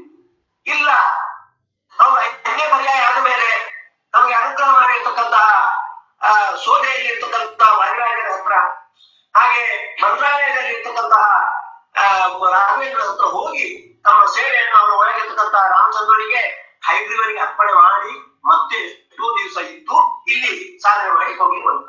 ಹಾಗಾದರೆ ಗಮನಿಸಬೇಕಾದದ್ದು ಇದು ಕೃಷ್ಣನ ಚಿತ್ತಕ್ಕೆ ಬಂದಿದೆ. ಮತ್ತೊಂದು ಉದಾಹರಣೆ ಹೇಳ್ತೇನೆ ನಾನು. ಒಮ್ಮೆ ಅವರ ಪ್ರಾರಬ್ಧ ಕರ್ಮಕ್ಕೆ ಅನುಗುಣವಾಗಿ ಅಲ್ಲಿ ವಾದಿರಾಜ ಪ್ರತಿಷ್ಠಿತವಾಗಿರ್ತಕ್ಕಂಥ ಪ್ರಾಣದೇವರ ಹತ್ರವೇ ಅವರು ಬೀಳುವಂತಾಯಿತು. ಇದ್ರೆ ಅವರ ಕೈಯಲ್ಲಿ ಒಂದು ಇಷ್ಟು ದೊಡ್ಡ ಗಾಯ. ನಾನೇ ಯೋಚಿಸ್ತಾ ಇದ್ದೇನೆ, ಇಷ್ಟು ದೊಡ್ಡ ಗಾಯ ಆದ್ರೆ ಅದು ಗುಣಮುಖ ಆಗ್ಬೇಕಾದ್ರೆ 4-5 ದಿವಸ ಬೇಕು. ವೈದ್ಯರು ಹೇಳ್ತಾರೆ ನೀವು ಅದಕ್ಕೆ ನೀರು ಮುಟ್ಟಿಸಬಾರದು. ಆದ್ರೆ ಇವರು ಪ್ರತಿನಿತ್ಯ 2-3 ಬಾರಿ ಸ್ನಾನ ಮಾಡಬೇಕು ಕೃಷ್ಣನ ಪೂಜೆ ಮಾಡಬೇಕಾಗಿದ್ರೆ. ಕೃಷ್ಣ ಹೇಗೆ ಮಾಡ್ತಾನೆ ಅಂತ ನಾನು ಸೂಕ್ಷ್ಮವಾಗಿ ಗಮನಿಸ್ತಾ ಇದ್ದೆ. ಸ್ವಾರಸ್ಯ ಅಂದ್ರೆ ಯಾವುದೋ ಒಬ್ಬ ವೈದ್ಯರು ಬಂದು ಚಿಕಿತ್ಸೆ ಮಾಡಿದ್ರು, ಮರು ದಿವಸವೇ ಅದು ಗುಣಮುಖ ಆಯಿತು. ಗುಣಮುಖವಾಗಿ ಅವರು ಪೂಜೆಗೆ ತೊಡಗಿದ್ರು. ಕೆಲವರು ಇದನ್ನೇ ಇದರ ಬಗ್ಗೆ ಅಪಸ್ವರ ಎತ್ತುವಂತದ್ದು. ಅದರ ಕೆಲವು ದಿನಗಳ ಹಿಂದೆ ಮುಸ್ಲಿಂ ಬಂಧುಗಳನ್ನು ಕರೆದು ಅವರಿಗೆ ಒಂದು ಸಂತೋಷದ ಕಾರ್ಯಕ್ರಮವನ್ನು ಅಲ್ಲಿ ನಡೆಸಿದ್ರು. ಅದು ಕೃಷ್ಣ ಮತ್ತು ಪ್ರಾಣದೇವರ ಚಿತ್ತಕ್ಕೆ ಬಂದಿಲ್ಲ. ಬಿಡುವುದಿಲ್ಲ. ಹಾಗಾಗಿಯೇ ಮಧ್ವ ಗುರುಗಳ ಎದುರು ಅವರು ಬೀಳುವಂತಾಯಿತು ಅಂತ ಕೆಲವರು ಅಪಸ್ವರವನ್ನು ಎತ್ತುವಂತಾದ್ರು. ಆದ್ರೆ ನಾವು ಗಮನಿಸಬೇಕಾಗುತ್ತೆ, ಒಂದೊಮ್ಮೆ ಹಾಗೆ ಇದ್ದಿದ್ರೆ ಆ ಗಾಯವೇ ಅದು ಬಹಳ ಉಲ್ಬಣವಾಗಿ 3-4 ದಿವಸ ಅವರಿಗೆ ಪೂಜೆ ಮಾಡಲಿಕ್ಕೆ ಆಗುದಿಲ್ಲ ಅಂತ ಆಗಬೇಕಿತ್ತು. ಹಾಗೇ ಇಲ್ಲ. ಅಂದ್ರೆ ಪ್ರಾರಬ್ಧ ಧರ್ಮವನ್ನು ಪೂರ್ತಿಯಾಗಿ ಭಗವಂತ ತೆಗೆಯುವುದಿಲ್ಲ. ಕರ್ಮಾಧ್ಯಕ್ಷನಾಗಿ ಆ ಪ್ರಾರಬ್ಧ ಧರ್ಮ ಭಗವಂತೆ ಅದು ಎಲ್ಲರೂ ಅನುಭವಿಸುವಂತೆ ಮಾಡ್ತಾನೆ. ಅವ ಎಷ್ಟು ಅನುಗ್ರಹ ಮಾಡ್ತಾನೆ ಅಂದ್ರೆ ಅದರ ಬಗ್ಗೆ ಮಾಡ್ತಾನೆ, ಅದರ ಫಲ ಕುಸಿತವಾಗುವಂತೆ ಮಾಡ್ತಾನೆ, ಮೊಟಕುಗೊಳಿಸ್ತಾನೆ. ವಿಶ್ವೇಶ ತೀರ್ಥರ ಬಗ್ಗೆ ಕೃಷ್ಣ ಅಷ್ಟು ಮೊಟಕುಗೊಳಿಸಿದ್ದ. ಆ ಪ್ರಾರಬ್ಧ ಧರ್ಮ ಇತ್ತು, ಅದನ್ನು ಅತಿಕ್ರಮಿಸಲಿಕ್ಕೆ ಆಗುದಿಲ್ಲ. ಆದ್ರೆ ಅದನ್ನು ಅನುಭವಿಸಿಯೂ ಕೂಡ ಕೃಷ್ಣನ ಪೂಜೆ ವಿಶೇಷವಾಗಿ ಅವರ ಪಾಲಿಗೆ ದೊರಕುವಂತೆ ಅನುಗ್ರಹ ಮಾಡಿದ್ದ. ಇದು ಅವರು ಗುರುಗಳಿಗೆ ಸಲ್ಲಿಸಿರ್ತಕ್ಕಂತಹ ಸೇವೆಯ ಫಲ. ತಮ್ ಯಥಾ ಯಥಾ ಉಪಾಸತೆ ತದೇವ ಭವತಿ ಅಂತ ಇರುವಂತ ಅವರು 36 ಸುಧಾಮಂಗಳಗಳನ್ನು ನಡೆಸಿದ್ದಾರೆ. ಬರೇ ನಾಮಕೆ ವಾಸ್ತೆ ಅಲ್ಲ, ಅದರಲ್ಲಿ ಸುಮಾರು 400-500 ವಿದ್ವಾಂಸರನ್ನು ತಯಾರು ಮಾಡಿದ್ದಾರೆ. ಇಷ್ಟು ವಿದ್ಯೆಯಲ್ಲಿ ಉನ್ನತವಾದ ಸಾಧನೆ ನಡೆಸಲಿಕ್ಕೆ ಒಂದು ಕಾರಣ ಗುರುಪ್ರಸಾದೋ ಬಲವಾನ್ ತಸ್ಮಾತ್ ಬಲವತ್ತರ ಅಂತ ಆಚಾರ್ಯರು ವರಾಹ ಪುರಾಣದ ಪ್ರಮಾಣವನ್ನು ಉಲ್ಲೇಖ ಮಾಡಿ, ಗುರುಗಳ ಅನುಗ್ರಹದಿಂದ ಗುರುಗಳ ಅಂತರ್ಯಾಮಿಯಾದ ಭಗವಂತ ಅವರ ಅನುಗ್ರಹವನ್ನು ಮಾಧ್ಯಮವಾಗಿಟ್ಟುಕೊಂಡು ವಿಶೇಷವಾದ ಸಾಧನೆ ನಡೆಸ್ತಾನೆ. ಅದಕ್ಕೆ ಒಳ್ಳೆಯ ಉದಾಹರಣೆ ನಮ್ಮ ಗುರುಗಳು. ಅವರ ಗುರುಗಳು ವಿದ್ಯಾಮಾನ್ಯ ತೀರ್ಥರು. ಶಿಷ್ಯನ ಮೇಲೆ ಎಲ್ಲಿಲ್ಲದ ವಾತ್ಸಲ್ಯ. ಶಿಷ್ಯನಿಗೆ ಸುಧಾಮಂಗಳ ನಡೆಸುವಾಗ ಅವರು ಕೊಟ್ಟಿರ್ತಕ್ಕಂತಹ ಒಂದು ಸಂದೇಶ, ನನಗೆ ಸುಧಾಮಂಗಳ ನಿಮಗೆ ಮಾಡಿಸಿದ್ದಕ್ಕಾಗಿ, ನಿಮಗೆ ವಿದ್ಯಾದಾನ ಮಾಡಿಸಿದ್ದಕ್ಕಾಗಿ ನನಗೆ ಏನು ಬೇಕಾಗಿಲ್ಲ. ನನಗೆ ಬೇಕಾಗಿರುವಂತಹದ್ದು ಈ ಪರಂಪರೆಯನ್ನು ನೀವು ಮುಂದುವರಿಸಬೇಕು. ಸ್ವಾಧ್ಯಾಯ ಪ್ರವಚನೆ ಏನೇತಿ ನಾಮೋ ತದ್ದಿದವ ಅಂತ ಉಪನಿಷತ್ತು ಘೋಷಣೆ ಮಾಡ್ತಾ ಇರುವಂತೆ ಸ್ವಾಧ್ಯಾಯ ಮತ್ತು ಪ್ರವಚನವನ್ನು ತಪಸ್ಸಿನಂತೆ ನೀವು ಅಳವಡಿಸಿಕೊಳ್ಬೇಕು ಅಂತ ಅವರಿಗೆ ಸಂದೇಶ ಕೊಟ್ಟರು. ಇದನ್ನು ಚಾಚೂ ತಪ್ಪದೆ ವಿಶ್ವೇಶಿತು ನಡೆಸ್ತಾ ಇದ್ದಾರೆ. ಆಚಾರ್ಯರೇ ಮತ್ತೊಂದು ಪ್ರಮಾಣವನ್ನು ಉಲ್ಲೇಖ ಮಾಡ್ತಾರೆ. ಗುರುಗಳು ಉಪದೇಶಿರ್ತಕ್ಕಂತಹ ವಿದ್ಯೆ ನಮ್ಮಲ್ಲಿ ಫಲಿಸಬೇಕಾಗಿದ್ರೆ ಸಮ್ಯಕ್ ಲಕ್ಷಣ ಸಂಪನ್ನ ಎದ್ದದ್ಯಾ ಗುರುರಭ್ಯಸೌ ಪ್ರಸನ್ನ ಚಿತ್ತ, ಪ್ರಸನ್ನರಾಗಿ ಉಪದೇಶ ಮಾಡಿದ್ರೆ ಅದು ಚೆನ್ನಾಗಿ ಸತ್ಯಂ ಶಿಷ್ಯಾಯ ಸತ್ಯಂ ಭವತಿ, ಒಳ್ಳೆಯ ಫಲ ಕೊಡುತ್ತೆ. ಹಾಗಾಗಿ ವಿದ್ಯಾಮಾನ್ಯ ತೀರ್ಥರು ಅವರಿಗೆ ಉಪದೇಶ ಮಾಡಿದ್ದಾರೆ ಅನ್ನುವುದು ಅಷ್ಟೇ ಅಲ್ಲ, ಪ್ರಸನ್ನರಾಗಿ ಅವರಿಗೆ ಉಪದೇಶ ಮಾಡಿದ್ದಾರೆ. ಹಾಗಾಗಿ ಅವರು 36 ಸುಧಾಮಂಗಳಗಳನ್ನು, ಅದರಲ್ಲಿ 500-600 ವಿದ್ಯಾರ್ಥಿಗಳನ್ನು ವಿದ್ವಾಂಸರನ್ನಾಗಿ ತಯಾರಿಸುವಂತಾಯಿತು. ಗುರುಗಳ ಈ ಒಂದು ಸಾಧನೆಯಿಂದ ಗುರುಪ್ರಸಾದೋ ಬಲವ ನತಸ್ಮಾತ್ ಬಲವತ್ತರ ಅನ್ನತಕ್ಕಂಥ ಮಾತಿಗೆ ಒಂದು ದಾರ್ಢ್ಯ ಬರುವಂತಾಗಿದೆ. ಇನ್ನೊಂದು, ಅವರು ಗುರುಗಳ ಮೇಲೆ ಮಾಡಿರ್ತಕ್ಕಂಥ ಒಂದು ದೊಡ್ಡ ಸೇವೆ. ವಿದ್ಯಾಮಾನ್ಯ ತೀರ್ಥರು ಪರಿವಾರ ಮಠಕ್ಕೆ ಸೇರಿದವರು. ಅವರಿಗೆ ಕೊನೆಗೆ ಸ್ವಲ್ಪ ಸ್ವಾಸ್ಥ್ಯ ಇಲ್ಲ ಅಂತ ಅವರು ಉಡುಪಿಗೆ ಬಂದರು. ಆಗ ವಿಶ್ವೇಶ ತೀರ್ಥರ 4ನೇ ಪರ್ಯಾಯದಲ್ಲಿ 108 ದಿನಗಳ ಕಾಲ ಉಡುಪಿಯಲ್ಲಿ ವಿಶ್ವೇಶ ತೀರ್ಥರ ಒಂದು ಆಶ್ರಯದಲ್ಲಿ ಅವರು ಇದ್ದರು. ಆಶ್ರಯ ಅಂದ್ರೆ ವಿಶ್ವೇಶ ತೀರ್ಥರು ಪೂಜೆಯ ಅಂಗವಾಗಿ ವೃಂದಾವನಕ್ಕೆಲ್ಲ ಹೋಗಿ ಆಮೇಲೆ ಕೃಷ್ಣಧಾಮದಲ್ಲಿ ಒಂದು ಕೊಠಡಿಯಲ್ಲಿ ಶುಶ್ರೂಷೆಗೆ ಒಳಗಾಗಿದ್ದ ತಮ್ಮ ಗುರುಗಳಿಗೆ ತೀರ್ಥ ಮತ್ತು ಕೃಷ್ಣನ ತೀರ್ಥ ಮತ್ತು ಪ್ರಸಾದವನ್ನು ಕೊಟ್ಟು ಭಗವಂತನ ಅನುಗ್ರಹ ಅವರ ಮೇಲೆ ವಿಶೇಷ ಆಗುವಂತೆ ಬಂದು ಮತ್ತೆ ತಾವು ಸರ್ವಜ್ಞ ಸಿಂಹಾಸನದಲ್ಲಿ ಕೂತು ತೀರ್ಥವನ್ನು ಸ್ವೀಕಾರ ಮಾಡ್ತಾ ಇದ್ದರು. 108 ದಿನವೂ ಕೂಡ ಈ ರೀತಿಯಾಗಿ ಕೃಷ್ಣನ ವಿಶೇಷ ಅನುಗ್ರಹ ವಿದ್ಯಾಮಾನ್ಯ ತೀರ್ಥರಿಗೆ ಅಂತಕಾಲದಲ್ಲಿ ನೋಡುವಂತೆ ಮಾಡಿದ್ದಾರೆ. ಹಾಗಾಗಿ ಕೃಷ್ಣ ಅವರ ಪಾಲಿಗೂ ಕೂಡ ಹೀಗೆ ನಡ್ಕೊಂಡಿದ್ದಾನೆ. ನಮಗನಿಸುತ್ತೆ 5 ಪರ್ಯಾಯವನ್ನು ವಿಶ್ವೇಶ ತೀರ್ಥರಿಂದ ಮಾಡಿಸಿಕೊಂಡ ಕೃಷ್ಣ ಕೊನೆ ಕಾಲಕ್ಕೆ ಅವರಿಗೆ ಯಾಕೆ ಹೀಗೆ ಕೈಕೊಟ್ಟ? ಒಂದು ರೀತಿ ದುರಂತದಂತೆ ಅನಿಸುತ್ತೆ. ಅಲ್ಲ, ಇದು ದುರಂತ ಅಲ್ಲ. ಸೂಕ್ಷ್ಮವಾಗಿ ನಾವು ಪರಿಶೀಲಿಸಿದ್ರೆ ವಿಶ್ವೇಶ ತೀರ್ಥರ ಮಹಾಪ್ರಸ್ಥಾನ ಅದು ಸುಖ ಅಂತ. ಯಾಕೆಂದ್ರೆ ನೋಡಿ, ಅವರು ವಿಶ್ವೇಶ ತೀರ್ಥರು ಮಹಾಪ್ರಸ್ಥಾನ ಕೈಗೊಳ್ಳುವ ಮುಂಚೆ ಮೊದಲು ತಿರುಪತಿಗೆ ಹೋದರು. ಯಾಕೆ ತಿರುಪತಿಗೆ ಹೋದ್ರು ಗೊತ್ತಿಲ್ಲ. ಅವರು ತಿರುಪತಿಯ ಶ್ರೀನಿವಾಸನ ಅನುಗ್ರಹದಿಂದ ಅವರು ನಾರಾಯಣಾಚಾರ್ಯ ಕಮಲಮ್ಮ ಅವರಿಗೆ ಪುತ್ರನಾಗಿ ಹುಟ್ಟಿದವು. ಅದಕ್ಕಾಗಿ ಅವರಿಗೆ ವೆಂಕಟರಮಣ ಅಂತ ತಿರುಪತಿಯ ದೇವರ ಹೆಸರನ್ನು ಅವರಿಗೆ ಇಟ್ಟಿರುವಂತಹದ್ದು. ಅದಕ್ಕಾಗಿ ಅವರ ಪೂರ್ವಾಶ್ರಮಗಳು ಇರ್ತಾರೆ. ಹಾಗಾಗಿ ತನ್ನ ಜೀವನದ ಅವಧಿ ಮುಗಿಯಿತು. ತನಗೆ ಈ ಸಾಧನಾ ಶರೀರವನ್ನು ಕೊಟ್ಟಿರುವವ ಶ್ರೀನಿವಾಸ.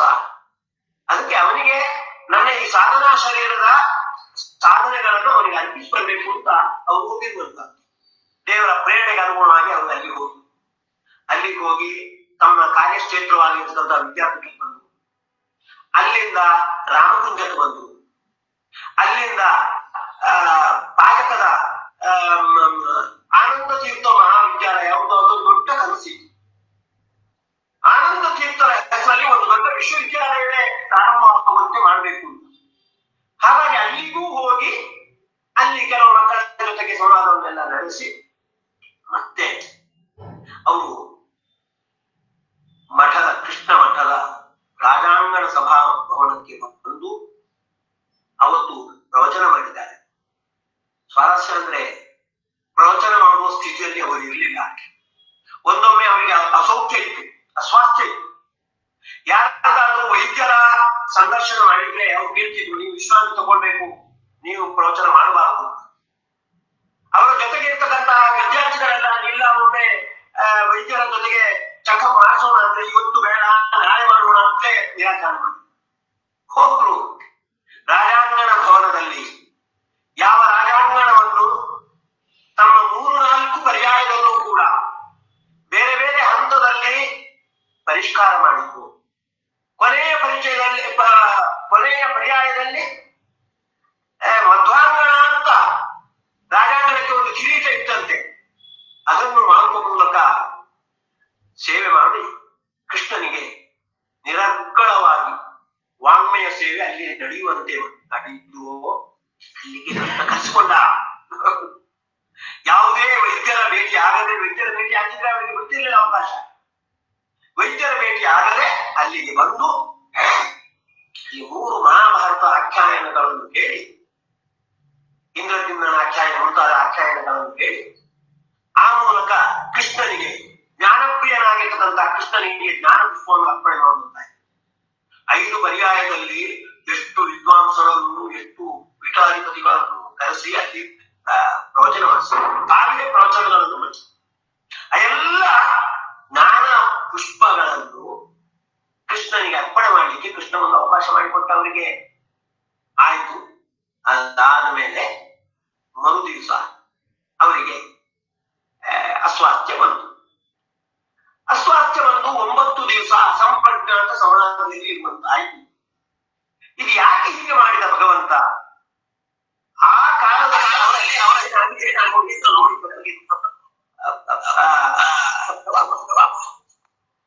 ಆ ಕಾಲದಲ್ಲಿ ಅವರ ಹೆಸರಲ್ಲಿ ಸಾಕಷ್ಟು ಸಾಧನೆಗಳನ್ನು ನಡೆಸಿದ್ದಾರೆ. ಅವರ ಶಿಷ್ಯರು, ಅವರ ಅಭಿಮಾನಿಗಳು, ಬರೇ ಅವರ ಸಂಪರ್ಕಕ್ಕೆ ಒಳಗಾದವರು, ಬರೇ ಮಾಧ್ಯಮರು ಮಾತ್ರ ಅಲ್ಲ, ಬರೇ ಬ್ರಾಹ್ಮಣರು ಮಾತ್ರ ಅಲ್ಲ, ಬೇರೆ ಬೇರೆ ವರ್ಗಕ್ಕೆ ಸೇರಿದವರು ಕೂಡ ಅವರ ಹೆಸರಲ್ಲಿ ಸಾಕಷ್ಟು ಸಾಧನೆಗಳು. ಹಾಗಾಗಿ ಅವರ ಖಾತೆಯಲ್ಲಿ ಅವರು ಮುಂದೆ ಸದ್ಗತಿ ಹೋಗ್ಲಿಕ್ಕೆ ಏನೇನು ಬೇಕಿತ್ತು ಸ್ವಲ್ಪ ಅದು ಇನ್ನೊಬ್ಬರಿಂದ ಮಾಡಿಸುವ ಒಂದು ಪ್ರಸಂಗ ಇತ್ತು. ಅದಕ್ಕಾಗಿ ಭಗವಂತ ಹಾಗೆ ಮಾಡಿಸಿದ. ಇದು ಒಂದು ಭಗವಂತನ ಒಂದು ರೀತಿ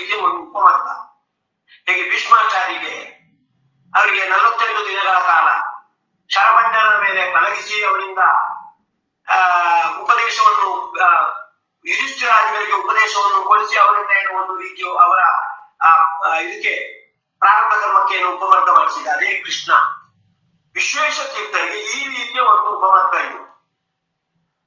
ಅವರ ಹೆಸರಿನಲ್ಲಿ ಅವರ ಅಭಿಮಾನಿಗಳಿಂದ ಶಿಷ್ಯರಿಂದ ಬೇರೆ ಬೇರೆ ಸಾಧನೆ ಮಾಡಿಸಿ ಆ ಪ್ರಯುಕ್ತವಾಗಿರತಕ್ಕ ಪುಣ್ಯ ಅವರ ಪಾಲಿಗೆ ಬರುವಂತೆ ಮಾಡಿದರು. ಆಯ್ತು. ಕೊನೆಗೆ ಮತ್ತೆ ವೇದಾವ ಮಠಕ್ಕೆ ಬಂತು. ಸಾಮಾನ್ಯವಾಗಿ ವೈದ್ಯರು ಬಿಟ್ಟುಕೊಡುವುದಿಲ್ಲ, ಕೊನೆಯವರೆಗೂ ತಮ್ಮನ್ನೇ ಇಟ್ಕೊಳ್ತಾರೆ. ಅವ್ರದ್ದು ಪ್ರಶ್ನೆ. ಆದ್ರೆ ವಿಶ್ವಪ್ರಸನ್ನ ತೀರ್ಥರು ಹೇಳಿದ್ರು ಅವರಿಗೆ ಕೊನೆಗೆ ವೇದಾವ ಮಠಕ್ಕೆ ಬರ್ಬೇಕು ಅಂತ ಇತ್ತು ಅಂತ ಅದನ್ನು ಒಪ್ಪಿಕೊಂಡು ಅಲ್ಲಿಗೆ ಬಂದ್ರು.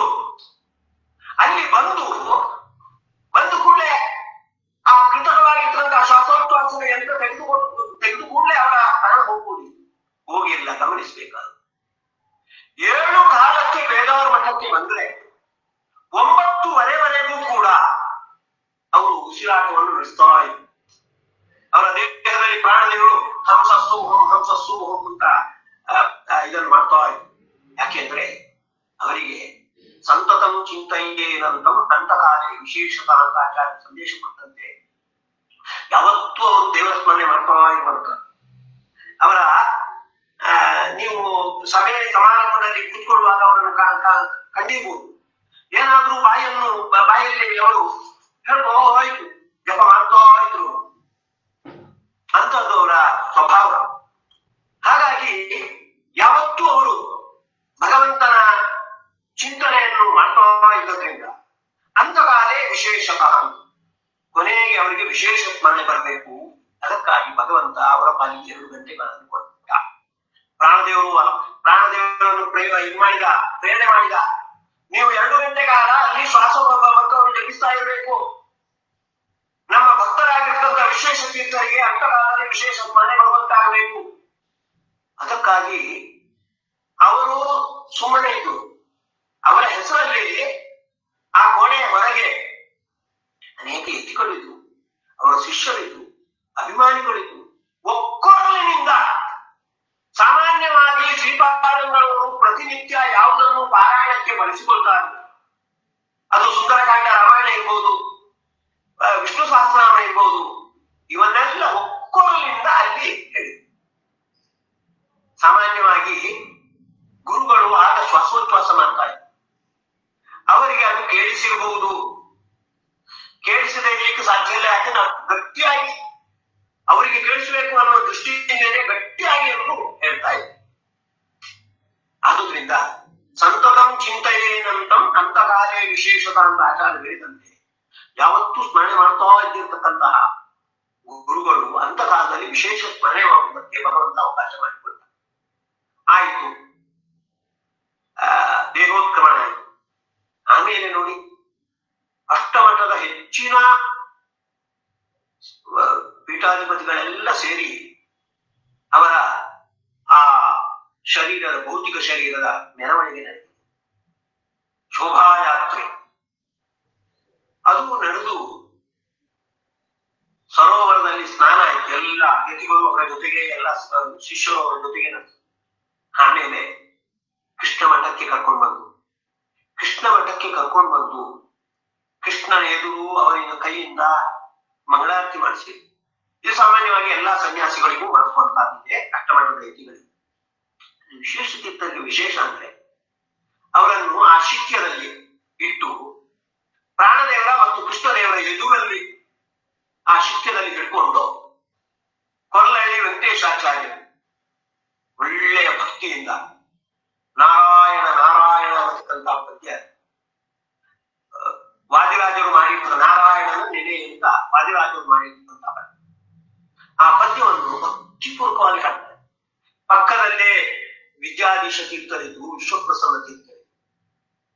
ಆ 89 ವರ್ಷಗಳ ಕಾಲ, ಅದರಲ್ಲೂ 80 ವರ್ಷಗಳ ವಿಶೇಷ ಆ ಸನ್ಯಾಸ ಜೀವನದಲ್ಲಿ ಏನೇನು ಸಾಧನೆ ಆಗಿದ್ದು, 5 ಪರ್ಯಾಯದಲ್ಲಿ ಏನು ಸಾಧನೆ ಆಗಿದ್ದು, ಅದನ್ನೆಲ್ಲ ಮುಖ್ಯ ಪ್ರಾಣ ಅಂತರ್ಗತನಾಗಿರ್ತಕ್ಕಂಥ ಕೃಷ್ಣನಿಗೆ ಅಲ್ಲಿ ಅರ್ಪಣೆ ಮಾಡಿಸಿದ್ರು. ಇನ್ನು ನನ್ನ ಕಣ್ಣಿಗೆ ಕರ್ತಾ ಇದೆ ಅದು ಆ ದೃಶ್ಯ. ಅಷ್ಟು ಭಕ್ತಿಪೂರ್ವಕವಾಗಿ ಅವರು ಹಾಡ್ತಾ ಇದ್ರು. ವಿಶ್ವಪ್ರಸನ್ನ ತೀರ್ಥರು ತಾಳ ಹಾಕ್ತಾ ಅವರನ್ನು ಹಿಡ್ಕೊಂಡು ಮುಖ್ಯ ಪ್ರಾಣ ಅಂತ ಸಾಧನೆಗಳ ಸಮರ್ಪಣೆ ನಡೆದಿದೆ. ಅಷ್ಟು ನಡೆದ ಮೇಲೆ ಅವರನ್ನು ಅಜ್ಜರ ಕಾಡಿಗೆ ಕರ್ಕೊಂಡು ಹೋಗ್ಲಾಯಿತು. ಅಲ್ಲಿ ನ್ಯಾಷನಲ್ ಕಾಲೇಜ್ ಮೈದಾನ ಆಯಿತು, ಮತ್ತೆ ಪೂರ್ಣಪುಣ್ಯ ಮೈದಾನ ಆಯಿತು.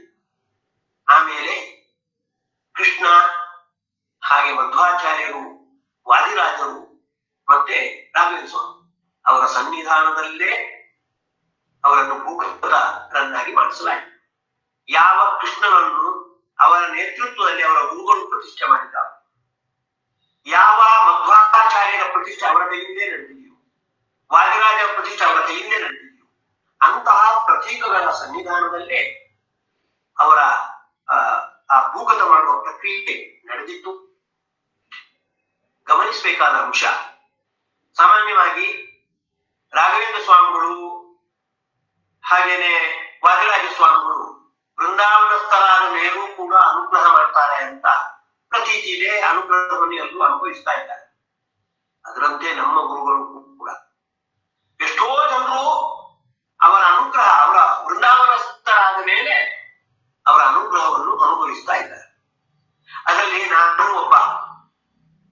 ನಾನು ವಾಸ್ತವಿಕವಾಗಿ ಸಾಕು ಗುರುಗಳ ಸೇವೆ ಮಾಡಿದಂತಾಯ್ತು, ಪ್ರತಿನಿತ್ಯ ಅವರನ್ನು ಸ್ಮರಣೆ ಮಾಡಿದಂತಾಯ್ತು ಅಂತ ಹೀಗೆ ನನ್ನ ಮಟ್ಟಿಗೆ ನಾನಿದ್ದೆ. ಆದ್ರೆ ಇದ್ದಕ್ಕಿದ್ದಂತೆ ಸ್ಫೂರ್ತಿ ಬಂದು ಹಳೇ ತತ್ವವಾದಗಳಲ್ಲಿ ಅವರ ಪ್ರವಚನಗಳೆಲ್ಲ ಇವೆ. ಬಹಳ ಉಮಾವಲೋಕನೆ ಮಾಡಿ ಪ್ರಸ್ತುತಪಡಿಸಿರ್ತಕ್ಕಂತಹ ಪ್ರವಚನಗಳು ಅವುಗಳು ಹಾಗೆ ಮೂಲೆ ಗುಂಪಾಗಿ ಬಿಡುತ್ತೆ. ಅವುಗಳನ್ನೆಲ್ಲ ಪ್ರಕಟಣೆ ಮಾಡಬೇಕು. ಇಷ್ಟುವರೆಗೆ ಪುಸ್ತಕ ರೂಪದಲ್ಲಿ ಪ್ರಕಟಣೆ ಮಾಡುತ್ತಿಲ್ಲ. ಅವುಗಳ ಪ್ರಕಟಣೆ ಮಾಡಬೇಕು ಅಂತ ನನಗೆ ಗುರುಗಳೇ ಸ್ಫೂರ್ತಿ ಕೊಟ್ಟರು. ಹೋಗಿ ವಿದ್ಯಾಧೀಶರಲ್ಲಿ ಹೇಳ್ಕೊಂಡಾಗ ವಿದ್ಯಾಧೀಶರು ನಮ್ಮ ಸಂಸ್ಥೆಯ ಮೂಲಕ ಮಾಡೋಣ, ಆ ತತ್ವ ಸಂಶೋಧನಾ ಸಂಸತ್ತಿನ ಮೂಲಕ ಮಾಡೋಣ ಅಂತ ಬಹಳ ಸ್ಫೂರ್ತಿ ಕೊಟ್ಟರು. ಕೊಟ್ಟದ್ರಿಂದ 3 ಕೃತಿಗಳಾದವು ಅವರ ಹೆಸರು. ಒಂದು ಚಿಂತನ ಶೇವತಿ ಅಂತ, ಮತ್ತೊಂದು ಯೋಂತ ಪ್ರವಿಶ್ಯ ಅನ್ನುವ ಹೆಸರು. ಯಾವ ಯೋಂತ ಪ್ರವಿಶ್ಯ ಅನ್ನತಕ್ಕಂತಹ ಜೀವನ ಸ್ತುತಿಯನ್ನು ಪ್ರಸ್ತುತಪಡಿಸಿ ಆ ಮೂಲಕ ವಾಸುದೇವನ ಸ್ಮರಣೆ ಮಾಡಿ ಪ್ರವಚನವನ್ನು ಪ್ರಾರಂಭಿಸ್ತಾ ಇದ್ದಾರೆ. ಅದರ ಸ್ಮರಣೆಗಾಗಿ ಆ ಕೃತಿಗೆ ಯೋಂತ ಪ್ರವಿಶ್ಯ ಅಂತಲೇ ಹೆಸರಿದ್ದಾರೆ. ಇನ್ನೊಂದು ದ್ವಿಯತಾ ಹೃದಯ ಕಮಲೆ ಹೃದಯ ಸಾರೆಯೇ ಅನ್ನತಕ್ಕಂಥ ಶ್ರೀಮನ್ ನ್ಯಾಯಸುಧಾದ ಕೊನೆಯ ಮಂಗಲಾಚರಣೆಯ ಕೊನೆಯ ಭಾಗವನ್ನು ಹೆಸರನ್ನಾಗಿ ಹೊಂದಿರತಕ್ಕಂಥ ಒಂದು ಕೃತಿ. ಯಾಕೆಂದ್ರೆ ಗುರುಗಳ ಮಾಧ್ಯಮದಲ್ಲಿ 36 ಸುಧಾಮಂಗಳಗಳು ನಡೆದಿವೆ. ಅದು ಹಸಿ ಹಸಿಯಾಗಿರಬೇಕು. ಆ 36 ಸುಧಾಮಂಗಳದಲ್ಲೂ ಕೂಡ ಬೇರೆ ಬೇರೆ ಬೇರೆ ಬೇರೆ ಅವರು ಸುಧಾ ಪ್ರವಚನ ಮಾಡಿಸಿದ್ದಾರೆ. ಬೇರೆ ಬೇರೆ ವಿಷಯವನ್ನು ಇಟ್ಟುಕೊಂಡು ಸುಧಾ ಪ್ರವಚನ ಮಾಡುವಾಗ ಒಂದು ಅಂಶವನ್ನು ಅವರು ಗಮನಿಸಿದ್ರು. ಈ ಸುಧಾ ಮಂಗಲಕ್ಕೆ ಬಂದವರಲ್ಲಿ ಕೆಲವು ವಿದ್ವಾಂಸರಿದ್ದಾರೆ, ಕೆಲವು ಸಾಮಾನ್ಯ ಜನರಿದ್ದಾರೆ. ಯಾರಿಗೂ ವಂಚನೆ ಆಗಬಾರದು. ಅದಕ್ಕಾಗಿ ವಿದ್ವಾಂಸರಿಗೂ ಆಹಾರವನ್ನು ಕೊಡ್ತಾ ಇದ್ರು ತನ್ನ ಸುಧಾ ಮಂಗಲದ ಮಂಗಲೋತ್ಸವದಲ್ಲಿ. ಅದೇ ರೀತಿ ಸಾಮಾನ್ಯ ಜನರಿಗೂ ಕೂಡ ಸುಧಾದ ಕೆಲವು ಸಂದೇಶಗಳನ್ನು ಅವರು ಜೀವನದಲ್ಲಿ ಅಳವಡಿಸಿಕೊಳ್ಳುವಂತೆ ಅವರು ಬೇಕಾದ ಪ್ರವಚನವನ್ನು ನೀಡ್ತಾ ಇದ್ರು. ಹಾಗಾಗಿ 36 ಸುಧಾಮಂಗಳಗಳಲ್ಲಿ ಸುಮಾರು 22 ಸುಧಾಮಂಗಳಗಳ ಪ್ರವಚನಗಳನ್ನು ಹರಿಯಾಚಾರ್ಯರು ಮತ್ತು ರಾಮವಿಠಲಾಚಾರ್ಯರು ತತ್ವದಲ್ಲಿ ಸಂಗ್ರಹ ಮಾಡಿದ್ರು. ಅದು ಹಾಗೆ ಹೋಗುತ್ತೆ ಅನ್ನುವುದಕ್ಕಾಗಿ ಅವನ್ನೆಲ್ಲ ಸಂಗ್ರಹ ಮಾಡಲಾಗಿದೆ. ಜೊತೆಗೆ ಅವರ 36 ಸುಧಾಮಂಗಳದಲ್ಲಿ ಯಾರ್ಯಾರು ಭಾಗವಹಿಸಿದ್ದಾರೆ, ಅದು ಎಲ್ಲೆಲ್ಲಿ ಆಗ್ತಾಯಿತ್ತು, ಯಾವ ದಿವಸ ಆಗಿತ್ತು, ಅದರ ದಾಖಲೆಯನ್ನು ಇಲ್ಲಿ ಮಾಡಿಲ್ಲ. ಕೊನೆಗೊಂದು ಮಾತಾಡಬೇಕು. ಅವರಿಗೆ ಯತಿ ಚಕ್ರವರ್ತಿ ಅನ್ನತಕ್ಕಂತಹ ಬಿರುದನ್ನು ಕೊಟ್ಟಿರ್ತಕ್ಕಂತಹ ವಿದ್ಯಾಧೀಶ ತೀರ್ಥರು ಆ ಬಿರುದನ್ನು ಕೊಟ್ಟ ಮೇಲೆ ಅವರ 2ನೇ ಪರ್ಯಾಯದಲ್ಲಿ ಆ ಬಿರುದು ಕೊಟ್ಟರು. ಬಿರುದು ಕೊಟ್ಟ ಮೇಲೆ ಒಂದು ಮಾತು ಹೇಳಿದ್ರು. ಏನು ಅಂದ್ರೆ,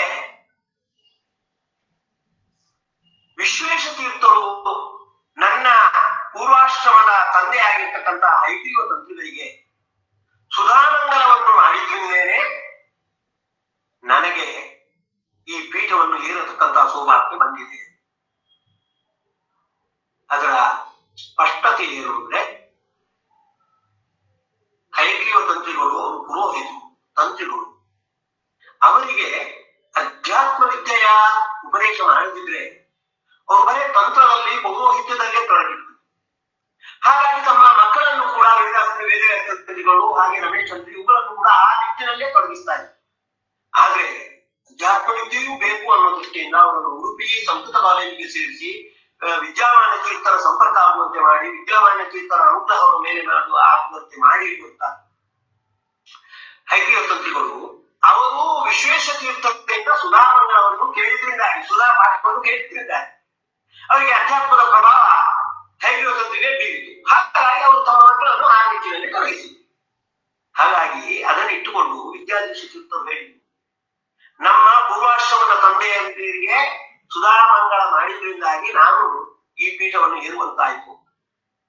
ಆ ವಿದ್ಯಾಧೀಶರ ಮಾತು ಅವರ ಪಾಲಿಗೆ ಮಾತ್ರ ಅಲ್ಲ, ಅವರ ಗರಡಿಯಲ್ಲಿ ತಯಾರಾಗಿರ್ತಕ್ಕಂತಹ 400ಕ್ಕಿಂತಲೂ ಹೆಚ್ಚಿನ ವಿದ್ವಾಂಸರಿಗೆಲ್ಲ ಸಂಬಂಧಪಡುವಂತ, ಅದು ವಿದ್ಯಾಧೀಶ ತೀರ್ಥ ಶ್ರೀಪಾದರಾಗಿರ್ಬೋದು, ವಿದ್ಯಾ ಪ್ರಸನ್ನ ತೀರ್ಥರಾಗಿರ್ಬೋದು, ಸುರಿಜೇಂದ್ರ ತೀರ್ಥರಾಗಿರ್ಬೋದು, ಪ್ರತಿಯೊಬ್ಬರಿಗೂ ಕೂಡ ಅವರು ಆ ದೊಡ್ಡ ದೊಡ್ಡ ಪೀಠವನ್ನು ಏರಲಿಕ್ಕೆ ವಿಶ್ವೇಶ ತೀರ್ಥರು ವಿದ್ಯಾಪೀಠವನ್ನು ಸ್ಥಾಪನೆ ಮಾಡಿ ಅಲ್ಲಿ ಬೇರೆ ಬೇರೆ ವಿದ್ವಾಂಸರಿಂದ ವಿದ್ಯೋಪದೇಶ ದೊರಕುವಂತೆ ಮಾಡಿ, ಕೊನೆಗೆ 3 ವರ್ಷದಲ್ಲಿ ತಾನೇ ಅವರಿಗೆ ಸುಧಾಮಂಗಳ ಹೇಳಿ ತನ್ನ ವ್ಯಕ್ತಿತ್ವದ ಛಾಪು ನಮ್ಮ ಮೇಲೆ ಬೀರುವಂತೆ ಮಾಡಿ ನಾವು ಈ ದಾರಿಯಲ್ಲಿ ತೊಡಗುವಂತೆ ಮಾಡಿದ್ರಿಂದ ನಾವೆಲ್ಲ ಈ ಒಂದು ಭಗವಂತನ ಕಡೆಗೆ ಸಾಗತಕ್ಕಂತಹ ಮಾರ್ಗದಲ್ಲಿ ಇದ್ದೇವೆ. ಹಾಗಾಗಿ ನಾವೆಲ್ಲ ಬಹಳ ಬಹಳ ಕೃತಜ್ಞರಾಗಿರಬೇಕು. ಗುರುಗಳಿಗೆ ಯಾವತ್ತೂ ಅವರ ಸ್ಮರಣೆಯನ್ನು ಮಾಡ್ತಾ ಅಹೋಭಾಗ್ಯಂ ಅಹೋಭಾಗ್ಯಂ ವಿಶ್ವೇಶ ಚರಣಾರ್ಥಿನ ಅಂತ ಹೇಳಿದ ಹಾಗೆ ವಿಶ್ವೇಶ ತೀರ್ಥರನ್ನು ಗುರುಗಳನ್ನಾಗಿ ಹೊಂದಿರುವಂತಹ ಸೌಭಾಗ್ಯ ನಮ್ಮ ಪಾಲಿಗೆ ಕೊಟ್ಟಿದ್ದಾನೆ. ಹಾಗಾಗಿ ವಿಶ್ವೇಶ ತೀರ್ಥರು ಹೇಗೆ ತಮ್ಮ ಗುರುಗಳ ಆದೇಶಕ್ಕೆ ಅನುಗುಣವಾಗಿ ಅವರು 36 ಸುಧಾಮಂಗಲವನ್ನು ನಡೆಸಿದ್ದಾರೋ ಆ ರೀತಿ ನಾವು ಕೂಡ ಅವರು ಹೆಚ್ಚಿನ ಸುಧಾಮಂಗಲದ ಮಂಗಲೋತ್ಸವದಲ್ಲಿ ಎಲ್ಲ ಶಿಷ್ಯರಿಗೆ ಹೇಳ್ತಾ ಇದ್ದಾರೆ, ನೀವು ಮುಖ್ಯವಾಗಿ ನಿಮ್ಮ ಈ ಉಪದೇಶ ಪರಂಪರೆಯನ್ನು ಮುಂದುವರಿಸಬೇಕು. ಹಾಗಾಗಿ ಸುಧಾ ಪಾಠ ಹೇಳಿ ಸುಧಾಮಂಗಲ ಮಾಡಲಿಕ್ಕೆ ಎಷ್ಟು ಜನರಿಗೆ ಸೌಲಭ್ಯ ಇದೆಯೋ ಇಲ್ವೋ ಗೊತ್ತಿಲ್ಲ. ಅಂತೂ ತಮ್ಮ ತಮ್ಮ ಕ್ಷೇತ್ರದಲ್ಲಿ ಇದ್ದುಕೊಂಡು ಅಧ್ಯಾತ್ಮ ವಿದ್ಯೆಯ ದ್ವೈತ ಮತದ ಪ್ರಸಾರವನ್ನಂತೂ ವಿಶೇಷವಾಗಿ ನಡೆಸಿದರು. ಇದನ್ನು ನಾವು ನಡೆಸಿದಾಗ ವಿಶ್ವೇಶ ತೀರ್ಥರ ಅಂತರ್ಯಾಮಿಯಾಗಿರ್ತಕ್ಕಂತಹ ವೇದವ್ಯಾಸರಿಗೆ, ಪ್ರಾಣಪತಿಯಾಗಿರ್ತಕ್ಕಂತಹ ವೇದವ್ಯಾಸರಿಗೆ ದೊಡ್ಡ ಸೇವೆ ಸಲ್ಲಿಸಿದಂತಾಗುತ್ತೆ. ವಿಶ್ವೇಶ ತೀರ್ಥರಿಗೆ ಇದರಿಂದ ಬಹಳ ಪ್ರಸನ್ನತೆ ಉಂಟಾಗುತ್ತೆ. ಆ ರೀತಿ ಗುರುಗಳ ಅನುಗ್ರಹಕ್ಕೆ ಪಾತ್ರರಾಗೋಣ ಅಂತ ಹೇಳ್ತಾ ಗುರುಗಳನ್ನು ಮತ್ತೊಮ್ಮೆ ಸ್ಮರಿಸಿಕೊಳ್ತಾ ತಪಸ್ವಾಧ್ಯಾಯ ಶುಶ್ರೂಷಾ ಕೃಷ್ಣ ಪೂಜಾರತಂ ವಿಶ್ವೇಶಂ ಇಷ್ಟದಂ ವಂದೇ ಹರಿವ್ರಾಟ್ ಶ್ರೀ ಕೃಷ್ಣಾರ್ಪಣಮಸ್ತು. ಯಸ್ ಸಮೂಹ ಸಂಪೂರ್ಣ ಅವದೋಷ ವಿವರ್ಜಿತಃ ಪ್ರಿಯತಾಂ ಪ್ರೀತೇವಾಂ ವಿಷ್ಣುರ್ಮೇ ಪರಮಸುಹೃತ್. ನಾಹಂ ಕರ್ತಾ ಹರಿಕರ್ತಾ ತತ್ಪೂಜಾ ಕರ್ಮಚಾಖಿಲಂ ತಥಾಪಿ ಮತ್ಕೃತಾ ಪೂಜಾ ತತ್ಪ್ರಸಾದೇನ ನನ್ಯತಾ ತದ್ಭಕ್ತಿ ತತ್ಫಲಂ ಮಹ್ಯಂ ತತ್ಪ್ರಸಾದ ಪುನಃ ಪುನಃ ಕರ್ಮನ್ಯಾಸೋ ಹರಾವೇಗಂ ವಿಷ್ಣು ತೃಪ್ತಿಕರ ಸದಾ. ಶ್ರೀ ಕೃಷ್ಣಾರ್ಪಣಮಸ್ತು. ಶ್ರೀ ಕೃಷ್ಣಾರ್ಪಣಮಸ್ತು. ಶ್ರೀ ಕೃಷ್ಣಾರ್ಪಣಮಸ್ತು. ನಮಸ್ಕಾರ. ನಮಸ್ಕಾರ. ಇದುವರೆಗೂ ಕೂಡ ಸಗ್ರಿ ರಾಘವೇಂದ್ರಾಚಾರ್ಯರು ಶ್ರೀಪಾದಂಗಳವರ ಅಲೌಕಿಕ ವ್ಯಕ್ತಿತ್ವ ಅದು ಬಹಳ ಶಾಸ್ತ್ರೀಯವಾದದ್ದು ಎಂಬುದಾಗಿ, ಯಾವುದೇ ನಿರ್ಧಾರಗಳನ್ನ ತೆಗೆದುಕೊಳ್ಬೇಕಾದ್ರೆ ಅವರು ತುಂಬಾ ವಿಚಾರ ಮಾಡ್ತಾ ಇದ್ರು. ಶಾಸ್ತ್ರದ ದೃಷ್ಟಿಯಿಂದ, ಲೌಕಿಕ ದೃಷ್ಟಿಯಿಂದ, ಎರಡು ದೃಷ್ಟಿಯಿಂದಲೂ ಕೂಡ ಶ್ರೀಪಾದಂಗಳವರು ವಿಚಾರಗಳನ್ನ ಮಾಡಿ ನಿರ್ಧಾರವನ್ನ ತೆಗೆದುಕೊಳ್ತಿದ್ರು. ಆ ಮುಖ್ಯ ಪ್ರಾಣ ದೇವರ ಉಪಾಸನೆಯಿಂದ ಎಂಥ ಒಂದು ಶಕ್ತಿ ಅವರಿಗೆ ಬಂದಿತ್ತು. ಹಾಗೆಯೇ ಇನ್ನೊಂದು ಬ್ರಹ್ಮಸೂತ್ರ, ಒಂದು ಬ್ರಹ್ಮಾಂಡ ಪುರಾಣದ ವಾಕ್ಯ ಅದು, ಇನ್ನೊಂದು ಬ್ರಹ್ಮಸೂತ್ರ ಉಪಮರ್ದಂಚ ಎಂಬುದಾಗಿ. ಆ ಸೂತ್ರದ ವಿಚಾರಗಳನ್ನ ಶ್ರೀಪಾದಂಗಳಲ್ಲಿ ಯಾವ ರೀತಿ ನಾವು ಅನ್ವಯ ಮಾಡ್ಕೊಳ್ಬಹುದು ಅನ್ನೆಲ್ಲವನ್ನು ಕೂಡ ತುಂಬಾ ಸುಂದರವಾಗಿ ಶ್ರೀಪಾದಂಗಳವರ ವ್ಯಕ್ತಿತ್ವದ ಚಿತ್ರಣವನ್ನ ಸಗರಿ ರಾಘವೇಂದ್ರಾಚಾರ್ಯರು ಮಾಡಿದ್ದಾರೆ. ಅವರಿಗೆ ನಮ್ಮ ವಿಶ್ವೇಶ ತೀರ್ಥ ಸೇವಾ ಸಂಘದ ಪರವಾಗಿ, ಎಲ್ಲ ವಿದ್ವಾಂಸರ ಪರವಾಗಿ ಸಹಸ್ರ ಪ್ರಣಾಮಗಳನ್ನ ಸಗರಿ ರಾಘವೇಂದ್ರಾಚಾರ್ಯರಿಗೆ ಸಲ್ಲಿಸ್ತಾ ಇದ್ದೇನೆ. ನಮ್ಮ ವಿಶ್ವೇಶ ತೀರ್ಥ ಸೇವಾ ಸಂಘದ ಎಲ್ಲ ಕಾರ್ಯಕ್ರಮಗಳಿಗೂ ಕೂಡ ಪೂಜ್ಯ ಸಕ್ರಿ ಆಚಾರ್ಯರು ಇದೇ ರೀತಿ ನಮ್ಗೆ ಸಹಕಾರವನ್ನು ಕೊಡಬೇಕು ಎಂಬುದಾಗಿ ಕೂಡ ನಾನು ವಿನಮ್ರನಾಗಿ ಪ್ರಾರ್ಥನೆಯನ್ನು ಮಾಡ್ತಾ ಇದ್ದೇನೆ. ಇವತ್ತಿನ ಈ ಕಾರ್ಯಕ್ರಮ ಮುಕ್ತಾಯ ಆಗ್ತಾ ಇದೆ. ನಾಳೆ ದಿವಸ ಶ್ರೀಪಾದಂಗಳವರನ್ನ ಅನೇಕ ವರ್ಷಗಳ ಕಾಲ ನೋಡಿಕೊಂಡಿದ್ದಂತಹ ವೈದ್ಯಕೀಯ ಸೇವೆಯನ್ನು ಸಲ್ಲಿಸಿದಂತಹ ಡಾಕ್ಟರ್ ಶ್ರೀಧರ್ ಹೊಳ್ಳ ಅವರು ನಾಳೆ ದಿವಸ 7 ಗಂಟೆಗೆ ಉಪಸ್ಥಿತರಾಗ್ತಾರೆ. ದಯವಿಟ್ಟು ಎಲ್ಲರೂ ಕೂಡ 7 ಗಂಟೆಗೆ ಬರಬೇಕು ಎಂಬುದಾಗಿ ಕೃಷ್ಣಾರ್ಪಣ ಮಸ್ತು ಅಂತ ಈ ಕಾರ್ಯಕ್ರಮವನ್ನು ಮುಗಿಸ್ತಾ ಇದ್ದೇನೆ.